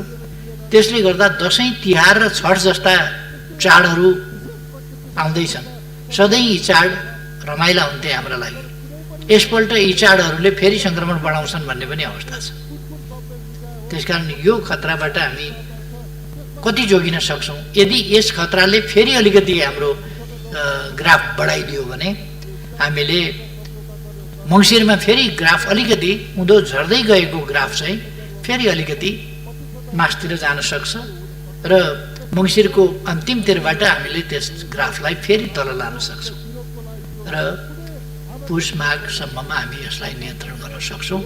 फागुनको महिना सम्भवतः नियन्त्रणको महिना हुन्छ, तर हामीले सङ्क्रमितहरूलाई आउन सहज ढङ्गले नदिने, भारतको सिमानाबाट वारवारी आउन नपाउने स्थिति, अथवा छिरेर कोही उम्किएर जान नसक्ने स्थिति, त्यस बेलासम्म उपयुक्त क्वारेन्टाइनको पनि हामीले व्यवस्था गरिसक्ने अवस्था र बाहिरबाट आउनेलाई पनि क्वारेन्टाइनमा राख्ने अवस्था, कोही पनि उम्किएर चाहिँ समुदायमा जान नसक्ने स्थिति, त्यो बनायौँ भने हामीले अहिलेसम्मको हामीले गर्ने टेस्टिङ अथवा हामीले सङ्क्रमितहरूको गर्ने ट्रेसिङ, यी सबै कुराहरूलाई हामीले उपयुक्त ढङ्गले गर्न सक्छौँ र यसको रियालिस्टिक ढङ्गले हामीले हेर्दाखेरि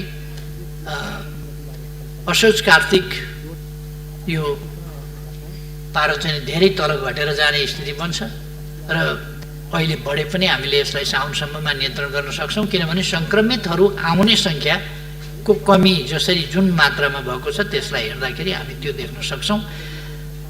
एउटा चाहिँ यो प्रधानमन्त्री कार्यालयका लागि मातहतका कार्यालयहरूमा छुट्याएको अनुपयुक्त बजेट चाहिँ नै कोरोनामा लगाउँ भन्ने, यो चाहिँ के भन्नुभएको मैले बुझिनँ। अनुपयुक्त बजेट विनियोजन गरिएको छैन। प्रधानमन्त्री कार्यालय मातहत कुनै पनि ठाउँमा अनुपयुक्त बजेट, अब प्रधानमन्त्री कार्यालय भनेपछि यसै सुन्दै रिस उठ्ने हो भने त कुनै त्यस्तो रिस उठ्नु हुँदैन, सुन्दै रिस उठ्नु पर्ने कुरा होइन त्यो। आज को छ भन्ने, कसको सरकार छ भन्ने होइन, तर जसको भए पनि प्रधानमन्त्री पनि चाहिन्छ देशलाई, प्रधानमन्त्रीको कार्यालय पनि चाहिन्छ। आज कोही मन नपर्ला तर पनि त्यहाँ गरिएको विनियोजन चाहिँ अनुपयुक्त छ भन्ने त्यस्तो होइन। त्यसकारण कोरोनामा लगाउन बजेट हामीले व्यवस्था गरेकै छौँ हाम्रो क्षमता अनुसार। हामीले के बुझ्नुपर्छ भने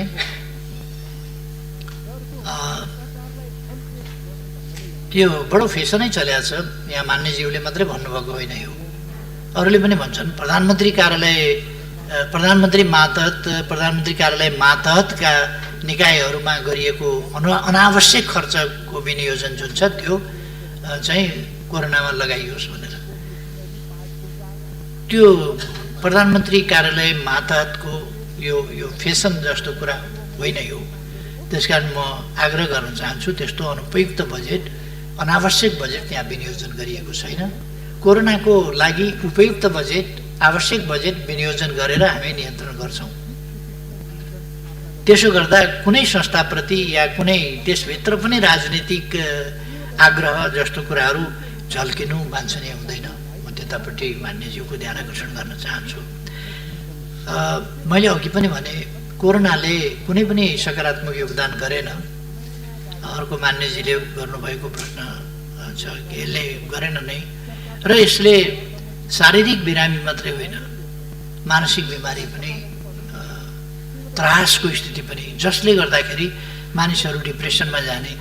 डिप्रेसनको एउटा अनेक लक्षणहरू छन् डिप्रेसनका, त्यो लक्षणमध्ये एउटा लक्षण हो मरुमरु लाग्ने। एउटा डिप्रेसनको लक्षण हुन्छ मरुमरु लाग्ने। त्यो डिप्रेसनको लक्षणबाट मानिसहरूले आत्महत्या गर्छन्। सधैँ मान्छेले आत्महत्या गर्न सक्दैन जबसम्म मान्छे डिप्रेसनमा गएको छैन या सधैँ छ, ज्यानको माया लाग्छ। जैविक प्रवृत्तिमध्ये पहिलो प्रवृत्ति हो जीवन रक्षा। पहिलो प्रवृत्ति जैविक प्रवृत्ति नै हो, मानवीय मात्रै होइन। जुनसुकै जीव, जुनसुकै जन्तु, जुनसुकै जनावर, जुनसुकै कीट, जुनसुकै पतंग हरेक बाँच्न खोज्छ। कहिले कहिले हामी उपियाँ देख्छौँ, त्यसलाई यसो औँलाले थिच्न खोज्नुहोस्, तपाईँको औँलो त्यहाँ जाने बित्तिकै छड्केतिर फुत्त उफ्रिन्छ। फेरि अर्को ठाउँ यसो थिच्न खोज्नुहोस्, अर्कोतिर फुत्त उफ्रिन्छ, किनभने त्यो बाँच्नका लागि। मैले खाना खाँदाखेरि कहिले कहिले बाहिर ब्रेकफास्ट गर्दा या खाना खाँदाखेरि बाहिर बरन्डामा खान्छु। बरन्डामा खाएपछि काग मसँग खानेकुराको सम्बन्धमा अलिकति लडाइँ गर्न आउँछ। मलाई पनि भोक लागेको छ, आफै मात्रै एक्लै बसेर खाने, ल्याउ खाना भन्न आउँछ। त्यो मैले खाना दिन्छु, तर ऊ जबसम्म सुरक्षित छु, मसँग जालझेल भएको छैन, धोका भएको छैन भन्ने यकिन हुँदैन, तबसम्म मैले खाना दिएको हुन्छु, खाँदैन। किनभने यसले मलाई कुनै ट्रिक त गरिरहेको छैन, यति नजिकै खाना दिएको छ, कसरी खाने? म खाना समाउन खोज्दाखेरि उसले मलाई समात्यो भने के गर्ने? उसले शङ्का गर्छ, यकिन गर्दैन, अनि उसले विचार गर्छ यो ज्यान खतरामा राखेर खाना काम छैन। भोक लागे पनि बरु भोकै बस्छु, बाँच्यो भने त भरे अन्त पाइन्छ खानेकुरा खाउँला, यहीँ मरियो भनेदेखि त गइगयो खाना के खाएर अर्थ के भयो? त्यसकारण बाँच्नै पहिलो कुरा हो भन्छ र खाना मान्दैन। अनि अलिक परतिर साथ दिएपछि अब म सुरक्षित छु भन्छ र अनि खान्छ। सुरक्षा पहिलो कुरा हो। त्यसकारण पछि पछि त्यो विश्वस्त हुँदै हुँदै अहिले चाहिँ नजिक आएर त्यो सँगै मात्रै होइन खोसेर खान खोज्छ। कहिले कहिले उसलाई विश्वास भयो कि यसले मार्दैन, यसले कुनै पासो थाप्दैन, जालजेल गर्दैन भनेपछि त्यो अलिकति टेम्ड भएको छ, अलिकति घरेलुपन त्यसमा आएको छ। तर पनि ऊ पूर्ण यकिन चाहिँ गर्दैन, फेरि पनि हेर्छ, अनुहार हेर्छ, हात हेर्छ, हात चलाइ हेर्छ, उसको खानातिर मुखतिर नै लगाएको छ कि मतिर ल्याउन खोज्दैछ त्यो हेर्छ। उतिर हात यसो गर्यो भनेदेखि ऊ फुत्त पर सरिहाल्छ। यो जैविक प्रवृत्ति मानिसमा हुन्छ। त्यसकारण मान्छे झन् सचेत हुन्छ, मर्न चाहँदैन, आत्महत्या गर्नै सक्दैन। बाँच्ने प्रवृत्ति मानिसको मात्रै होइन, जैविक हो, जीवमा पनि त्यो हुन्छ भने मान्छे त झन् सचेत, ऊ चाहिँ बाँच्न चाहन्छ, बाँच्न खोज्छ। त्यसकारण जब मान्छेले आत्महत्या गर्छ तब बुझ्नुपर्छ पीडाले मर्यो, के भएर मर्यो, कसो भएर मर्यो भने पनि त्यस पीडाले उसलाई पहिले डिप्रेसनमा लान्छ र डिप्रेस भएपछि मात्रै उसमा मर्ने प्रवृत्ति सुरु हुन्छ र हाबी हुन्छ। जब मर्ने प्रवृत्ति, मरु लाग्ने प्रवृत्ति हाबी हुन्छ तब उसले आत्महत्या गर्छ। त्यसकारण हामीले साइकोलोजिकल ढङ्गले ट्रिट गर्ने, काउन्सिलिङ गर्ने यस्ता बेलामा जरुरी छ। त्यसै कारण हामी भनिरहेका छौँ कि टेरर, मानिसलाई टेरर हुने गरी, टेरराइज हुने गरी होइन, सतर्क हुने गरी कुरा गरौँ। हामी पनि सतर्क बसौँ, आतंकित नबनौँ। कोरोनाबाट सतर्क बसौँ, आतंकित नहौँ। यो खराब हो, यसले मार्न पनि सक्छ, तर त्यसबाट हामी बाँच्न सक्छौँ, सर्न नदिन सक्छौँ सतर्क भयौँ भने। त्यसकारण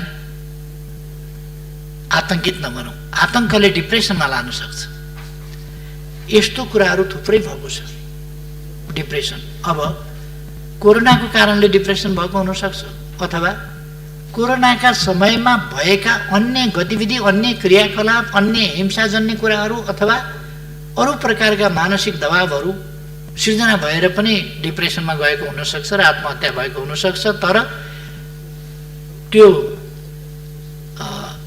लकडाउनका कारणले होस्, अरू कारणले होस्, कोरोना लाग्ला भन्ने डरले होस्, अथवा लकडाउनको फाइदा लिएर कसैले सबलले दुर्बललाई पीडा दिएको होस्, बाँच्न कठिन बनाएको होस्, मर्यादित जीवन जिउन नदिएको होस्, जेसुकै कारणले भए पनि त्यस्ता कुराहरू हुने गरेका छन् जसप्रति सरकार अत्यन्त संवेदनशील छ। र सामाजिक काउन्सिलिङ गर्ने कुरा, आतंकित नहुने कुरा, समाजलाई सभ्य र मर्यादित ढङ्गले चलाउनुपर्छ। हामी मानव जाति चाहिँ सभ्य हुनुपर्छ, परपीडक होइन, सहयोगी हुनुपर्छ भन्ने असल चेतनाका कुराहरू सम्प्रेषण गर्ने र मानिसलाई कोरोनाबाट पनि त्यही ढङ्गको सजगता दिने, आतंक होइन, त्यस सम्बन्धमा पनि हामीले प्रयास गरेका छौँ। सञ्चार माध्यमहरूलाई पनि हामीले भनेका छौँ कि सञ्चार माध्यमहरूले सचेत बनाउने, त्रसित बनाउने होइन, मान्छेलाई उच्च मनोबलको बनाउने, आतंकित होइन, उच्च मनोबलको, कि हामी सर्नबाट रोक्न सक्छौँ, जोगिन सक्छौँ, सरिहाल्यो भने पनि त्यसलाई पराजित गर्न सक्छौँ। नेपालीमा इम्युन सिस्टम धेरै राम्रो छ भनेर मैले धेरैपल्ट सकारण भनेको छु। सकारण, त्यसका तर्कहरू छन्। कतिपयले इम्युन सिस्टम बुझेका छैनन्। नेपालीहरूमा असाधारण इम्युन सिस्टम छ। एकाध उस्तै कमजोर भएका मान्छे, इम्युन सप्रेस गरेका मान्छे, त्यस्तोहरूलाई मात्रै खतरा हुनसक्छ। नत्र भने साधारणतया भन्ने हो भने नेपालीहरूमा जुन इम्युन सिस्टम छ त्यो लागेर पनि त्यसले लगिहाल्न सक्छ भन्ने कुरा छैन, होइन। त्यसै कारण 7177 जना सङ्क्रमित हुँदा जम्मा 20 जना, त्यो पनि अन्य रोगले गर्दा। यो कोरोना लागेपछि अब WHO को भनाइअनुसार हामीले एउटा त्यो मापदण्डलाई मान्न पर्ने कि त्यो लागेपछि त्यसैको टाउकोमा हालिदिनु पर्ने भएको हुनाले यो 20 को सङ्ख्या भएको। अझै पनि म त्यो दोहोऱ्याउन चाहन्छु, त्यो सत्य हो त्यो कुरा। र नत्र भने हाम्रो साह्रै सानो सङ्ख्या होला। यति हामीले 1167 जना त निको पारेर घर पठाइसकेका छौँ। अर्थात् यो निको हुँदो रहेछ नि, निको हुन्छ। 1-2 जना बितेको भए पनि 1167 जना त निको भएर घर गए अथवा निको भएर घर जान्छन्। 81-82 वर्षको उमेरको ज्येष्ठ नागरिक महिला निको भएर घर जानुभयो। 64 वर्षको ब्लड प्रेसर भएका बिरामीहरू, उच्च रक्तचाप भएका बिमारीहरू, दमका बिमारीहरू, अरू विभिन्न बिमारीहरू भएकालाई गाह्रो पर्छ भनेको पनि नेपालमा त्यस्ता बिमारी, खोइ म त दमको बिमारी थिएँ, यस्तो थियो, तर पनि उच्च रक्तचाप पनि थियो, तर पनि मजाले तातो पानी खाने गरेँ, निको भएर पो आएँ भन्ने बुढाबुढीहरू हामीले भेटिरहेका छौँ। त्यसकारण नेपालीहरूमा इम्युन सिस्टम धेरै धरो छ र हाम्रो उपचार पद्धति प्रवृत्ति पनि भरसक राम्रो छ, तर यसको औषधि छैन। त्यसकारण पर्खिने र प्रतिरोध गर्ने नै यसको त्यसका निम्ति कसरी प्रतिरोध क्षमता बढाउने त्यस सम्बन्धमा मैले प्रतिनिधि सभामा पनि, सायद राष्ट्रिय सभामा पनि अगाडि पनि मैले बोलेँ होला, कसरी इम्युन सिस्टम चाहिँ दह्रो हुन्छ, दह्रो बनाउन सकिन्छ भन्ने कुराहरू 5वटा टिप्सको बारेमा मैले कुरा गरेँ होला। सन्तुलित र औषधिमय हाम्रो खाना, त्यसलाई समयअनुसार र सन्तुलित ढङ्गले मिलाएर खानेकुरा, हाम्रो बासी खानेकुरा फ्रिजमा राखेर अनेक दिनसम्म खाने भन्दा दैनिक बिहान बेलुकै पकाएर खाने, जति बेला खानु पऱ्यो त्यति बेला पकाएर खाने प्रवृत्ति, त्यो हाम्रो धेरै राम्रो कुरा छ। त्यसले इम्युनलाई राम्रो गर्छ। अर्को, हामी शारीरिक श्रम गर्छौँ, व्यायाम गर्छौँ, योगा गर्छौँ, त्यसकारण हामी स्वस्थ छौँ। यस धरतीमा योगा हाम्रा पूर्वजहरूले खालि शारीरिक व्यायाम मात्रै होइन, प्राणायाम समेत, जो प्राणायामले शारीरिक व्यायाम मात्रै होइन, श्वास प्रश्वासलाई नियन्त्रित, दौडिएर काम गरेर श्वास हुन सक्छ, सास बढ्न सक्छ दौडिँदा, तर त्यो नियन्त्रित श्वास प्रणाली, त्यसको नियन्त्रित र पर्याप्त फोक्सो खाली गर्नेदेखि पर्याप्त फोक्सो भर्नेसम्मको यो श्वास फ्याफ्याको हिसाबले मात्रै होइन, त्यसलाई नियन्त्रित गर्ने, जसबाट मस्तिष्कमा पर्याप्त अक्सिजन, मुटुमा पर्याप्त अक्सिजन जस्ता कुराहरू पुर्याउँछ, जसले सम्पूर्ण शरीरमा रक्त सञ्चारद्वारा अक्सिजन पुर्याउँछ र मान्छे ताजा हुन्छ। यी सब काम हाम्रा पूर्वजले अनुसन्धान गरेका थिए। त्यसकारण यो हामी कहाँ चाहिँ नि त्यसै गरेर आरामका कुरा मैले गरेका थिएँ, त्यसै गरेर स्वस्थ ती कुराहरू मैले भनेको थिएँ र सकारात्मक सोच राख्न पर्ने कुराहरू, उच्च मनोबल राख्न पर्ने कुराहरू। अब कोरोनाले छोयो भन्ने बित्तिकै मर्छु, अब गएँ म भन्ठानु भनेदेखि त बाँच्न गाह्रो हुन्छ। कोरोना भनेको एउटा रुगाखोकी जस्तो लागिहाल्यो भने हाछ्यौँ साछ्यौँ गर्नुपर्छ, तातो पानी खानुपर्छ, उडाइदिनुपर्छ। त्यो हिसाबले सोच्नुपर्छ, उच्च मनोबल राख्नुपर्छ। कोरोनाले लान सक्दैन, लागिहाल्यो भने त्यो मनोबल राख्नुपर्छ। अब मैले अघि नै क्वारेन्टिन र सुरक्षाको बारेमा भने, क्वारेन्टिन विश्व स्वास्थ्य सङ्गठनको मापदण्ड अनुसारै हुनुपर्छ भन्ने हामी सबैको मान्यता हो। हामी प्रयास त्यही गरिरहेका छौँ। तर पनि यथार्थ के हो भनेदेखि हाम्रो सामर्थ्यले अहिलेसम्म लाखौँ मान्छेलाई, जस्तो मैले अघि नै भने, क्वारेन्टिनमा 1,08,336 जना मानिस अहिले छन्। यति उपयुक्त क्वारेन्टिन यति बनाउने हो भने करिब युद्ध स्तरमा बनाउने हो भने 1 वर्षमा बनाइसकिँदैन। मान्छे बस्ने आवास बनाउने कुरा हो नि। 1,08,336 वटै टोयलेट बनाउनु पर्यो, किचन बनाउनु पर्यो, त्यहाँ खट्ने मान्छे त्यति चाहियो। यो प्रधानमन्त्री कार्यालय मातहतमा रहेको अनावश्यक खर्च भन्ने छ नि, यो अनावश्यक खर्च भनेको यस्तैमा लाग्ने खर्च, त्यसको अनुगमन गर्नु पर्यो। स्वास्थ्य कर्मीहरू खट्नु पर्यो, डाक्टर चाहियो, नर्स चाहियो। स्वाब टेस्ट गरेपछि त्यो स्वाब टेस्ट गर्ने फेरि पुर्याउने ती सबै मान्छे पनि चाहिए। सुरक्षाकर्मी चाहिए, भोलिन्टियर्स पनि चाहिए। 3टा भोलिन्टियर्स अपराधी निस्किए भनेर संसारभरिका भोलिन्टियर्स भनेका अपराधी हुँदा रहेछन् भन्ने ठान्नु हुँदैन। भोलिन्टियर्स भनेको एउटा पवित्र नाम हो। तर अब कोही कोही अनेक भेषमा पनि कुकर्मीहरू निस्किन्छन्, पवित्र भेषमा, विभिन्न नामका विभिन्न रङका वर्क ओढेर पनि भेटिन्छ। त्यसो भनेर त्यस्तो वर्क ओढ्ने जति या त्यस्तो नामका वस्त्र धारण गर्नेहरू जति सबै त्यस्तै हुन्छन् भन्न सकिँदैन। कहिले कहिले एकदमै राम्रो काम गर्नुपर्ने, पुण्य काम गर्नुपर्ने ठाउँका मान्छेहरू अपुण्य अपराधिक क्रियाकलापहरूमा संलग्न भएको पनि पाइन्छ। तर सबैलाई जेनरलाइज त्यसमा गर्न हुँदैन। म साथीहरूलाई आग्रह गर्न चाहन्छु र सुरक्षाको प्रबन्धमा सरकारले थप सजगता यस्ता घटनाहरूबाट लिएको छ र लिन्छ। एउटा अत्यन्त राम्रो प्रश्न गर्नुभएको छ।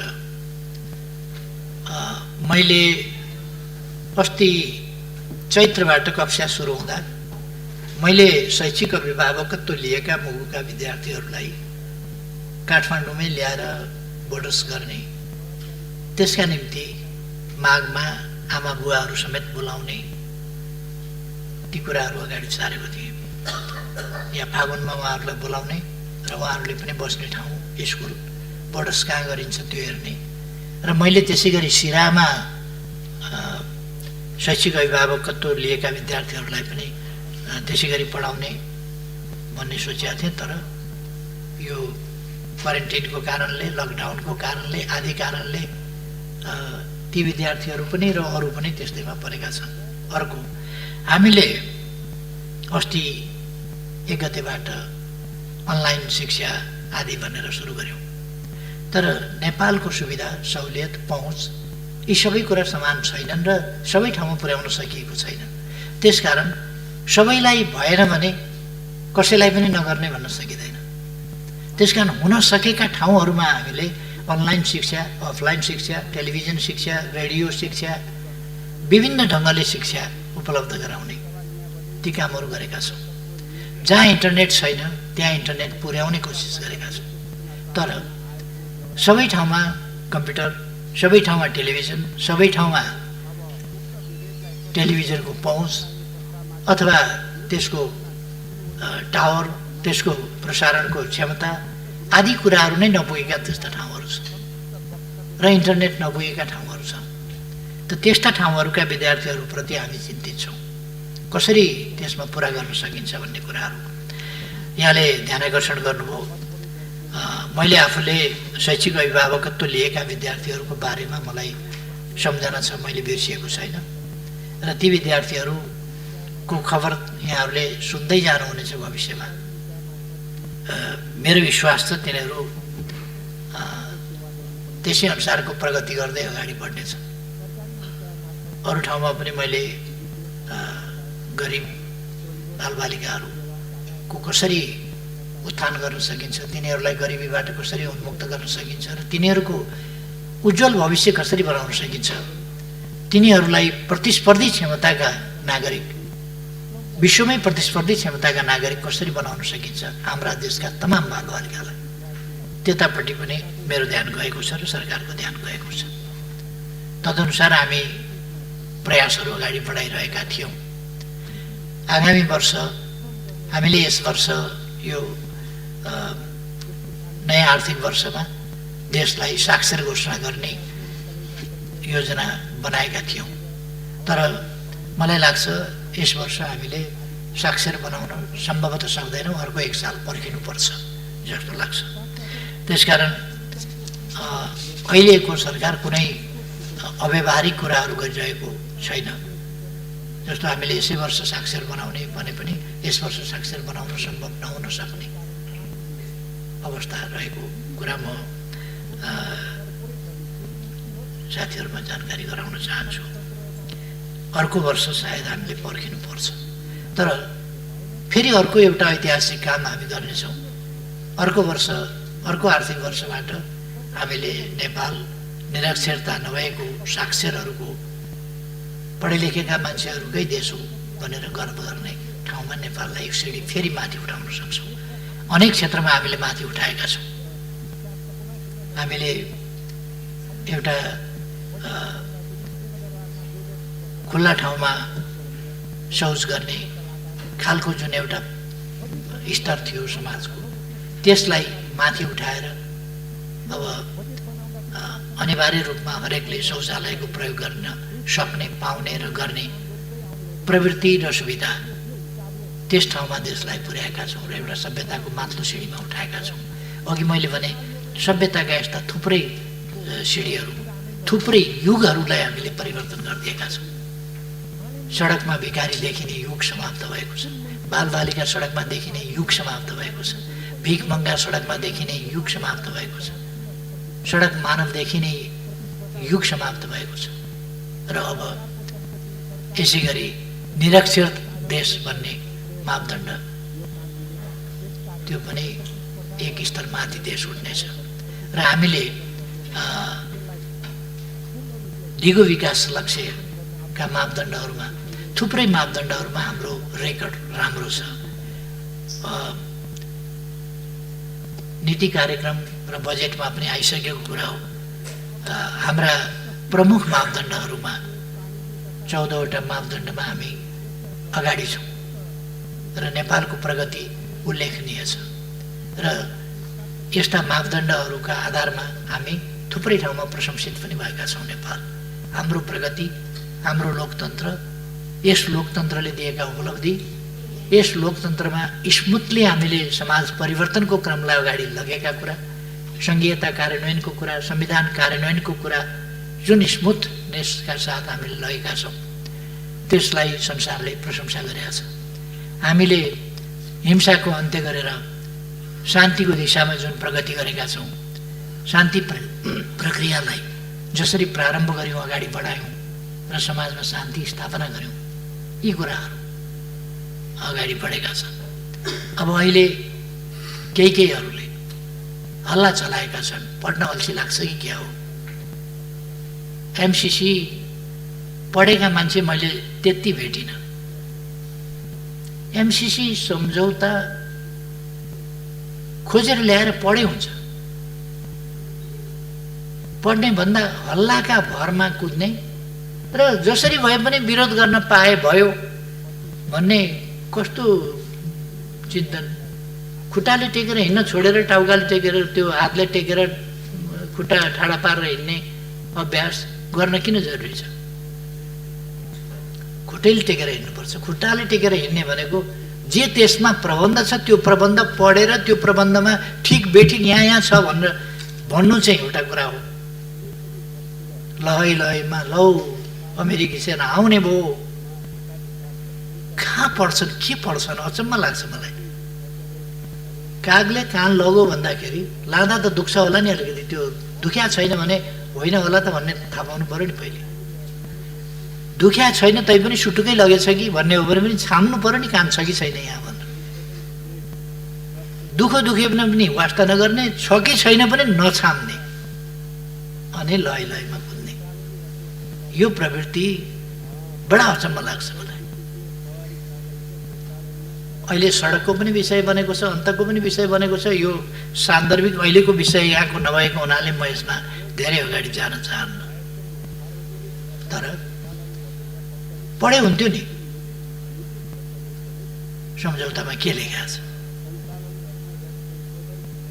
कि यस देशमा विकास हुन आँट्यो भन्ने चिन्ता हो। यस देशमा विकासका लागि अनुदान आयो भन्ने चिन्ता हो। ठिकै छ, यस सम्बन्धमा म मान्यजीहरू समक्ष आफ्ना विचार अर्को कुनै समय राख्नेछु। यो छलफलमा आउने नै छ। म मान्यजीहरूलाई आग्रह गर्न चाहन्छु, हामी देशका सर्वोच्च जनप्रतिनिधि संस्थाका सदस्यहरू हामीले इतिहासमा दर्ज हुने गरी बोल्नु पर्दछ। तपाईहरुलाई थाहा छ एक जमानामा महाकाली सन्धिको सम्बन्धमा यति ठुलो बबन्ड र आँधी हुरी मच्चियो, म आश्चर्यचकित भएँ। मैले भने म त त्यस्तो केही पनि देख्दिनँ, यहाँ त ठिकै देख्छु। फेरि हामी आफैले अध्ययन गरेर ठिक छ भनेर दुई सरकारका बीचमा हस्ताक्षर गर्दा हामी सरकारमा नभएको पार्टी पनि त्यहाँ उपस्थित थियौँ र हाम्रो नेतृत्व वर्ग त्यहाँ उपस्थित थियो र यो गरौँ त सही गरौँ, ठिक छ, तपाईहरुको पनि मन्जुर छ, प्रतिपक्षको पनि मन्जुर छ भन्दा मन्जुर छ। प्रणब मुखर्जीले हस्ताक्षर गर्ने बेलामा फेरि 3-4 पल्ट पहिले सोधिसकेर हस्ताक्षर गर्ने बेलामा कलम समातेपछि तो मैं साइन कर लूं सोधे थे। हाँ ठीक है कीजिए भनेपछि उनले साइन गरे। पछि हाँ ठीक छ, ठीक है कीजिए भन्ने साथीहरू बुर्क उफ्रिया देखेपछि मैले अलिकति कडा शब्द प्रयोग गरेका थिएँ। त्यति बेला हामीले कहीँ गाँजा भाङ धतुरो केही त खाएको थिएन होला। हाम्रो जस्तो देश चलाउने तहका मान्छेहरू, नीति नियम र कानुन बनाउने तहका मान्छेहरूले देशलाई सर्वोपरि राखेर विचार गर्नु पर्दछ। फेरि पनि हरेक विषयमा पक्ष विपक्ष आरोप प्रत्यारोपको विषय होइन, हाम्रा भनाइहरू इतिहासमा दर्ज हुनेछन्। त्यसकारण अहिले संविधान जसरी सर्वसम्मत ढङ्गले संशोधन भएको छ, यो यस संसदको इतिहासको गौरवको कुरा हो, नेपाली हुनुको गौरवको कुरा हो, राष्ट्रियताको प्रश्नमा नेपालको एकताको गौरवको कुरा हो। त्यस्तै गौरवका विषय हुने गरी हाम्रा अभिव्यक्तिहरू पढेर अध्ययन गरेर हेरेर भोलि फरक नपर्ने गरी हाम्रा नाति नातिनीका पालासम्म फरक नपर्ने गरी, त्योभन्दा पछिसम्म पनि फरक नपर्ने गरी यी इतिहासमा हेरिने विषय बन्छन्। म मान्यजीहरूको ध्यान आकर्षण गर्न चाहन्छु, इतिहासमा हेरिने विषय बन्छन्। त्यसकारण हामीले संसदमा बोल्दा कहिले के कुरा बोलिराखेका हुन्छौँ। म स्मरण गराउन चाहन्छु, संसदका सबै अभिव्यक्तिहरू रेकर्डेड छन्। हिस्ट्रीले फेरि रेकर्ड उदिन्छ। अस्ति भर्खर मैले एउटा अनलाइनमा हेरेँ, 53 सालमा मैले कालापानीको सम्बन्धमा छलफलमा राखेको कुरो, फेरि त्यति बेला सार्वजनिक महत्त्वको प्रस्ताव पेश गरेको कुरो, सीमा सम्बन्धी विषयमा छलफल गरौँ भनेर राखेको प्रस्ताव अस्ति एउटाले निकालेछ। 53 सालको कुरो। मलाई धेरै गाली गर्न सकिन्छ, तर मेरो अभिव्यक्तिमा कहीँ कतै चुकेको कुरो कसैले निकालिदियो भने धन्यवाद दिन्छु। इतिहास खोज्न गए हुन्छ। 55 वर्ष भयो मैले राजनीति गरेको, यो 55 वर्षको इतिहास खोज्न गए हुन्छ। खोजेर एउटा शब्द कहीँ त्रुटिपूर्ण निकालिदिए हुन्छ। 48 सालदेखि म संसदमा छु। संसदमा बोलेका कुराहरूको त्रुटिपूर्ण भनाइ, देश हितको विरुद्धको भनाइ, जनताको हितको विरुद्धको भनाइ, सत्ता पक्षमा हुँदा होस् प्रतिपक्षमा हुँदा होस्, मैले प्रतिपक्षको हिसाबले सत्ताको आलोचना गर्नुपर्छ भनेर त्यसरी बोल्ने गरेका थिएन, छैन। त्यसकारण म भन्छु कि त्यसरी निकालिदिनु भए हुन्छ यदि कसैले सक्नुहुन्छ भने। त्यो सम्भव छैन। अस्ति कसले निकालेछ फेरि यो 53 सालमा मेरो नेतृत्वमा एउटा आयोग बनेको थियो। त्यस आयोगले प्रतिवेदनै दिएको छ। त्यस प्रतिवेदनमा लिम्पियाधुराबाट निस्किएको काली नदी सिमाना हो। त्यसभन्दा पूर्वका उत्तरका पूर्वका लिम्पियाधुरा, लिपुलेक, कालापानी नेपालका भूभाग हुन् भन्ने कुरा त्यस प्रतिवेदनमा पनि लेखिएको रहेछ, जसमा मैले हस्ताक्षर गरेको छु। यो त 53 सालमा पनि लिम्पियाधुरादेखि भनेको रहेछ, आज मात्रै होइन। महाकाली सन्धिको समयमा पनि मेरो भनाइ कसलाई मन परेन र के भन्यो भन्ने कुरा होइन, लिखितै प्रमाण कसैले खोजेर निकालेछ, धन्यवाद छ।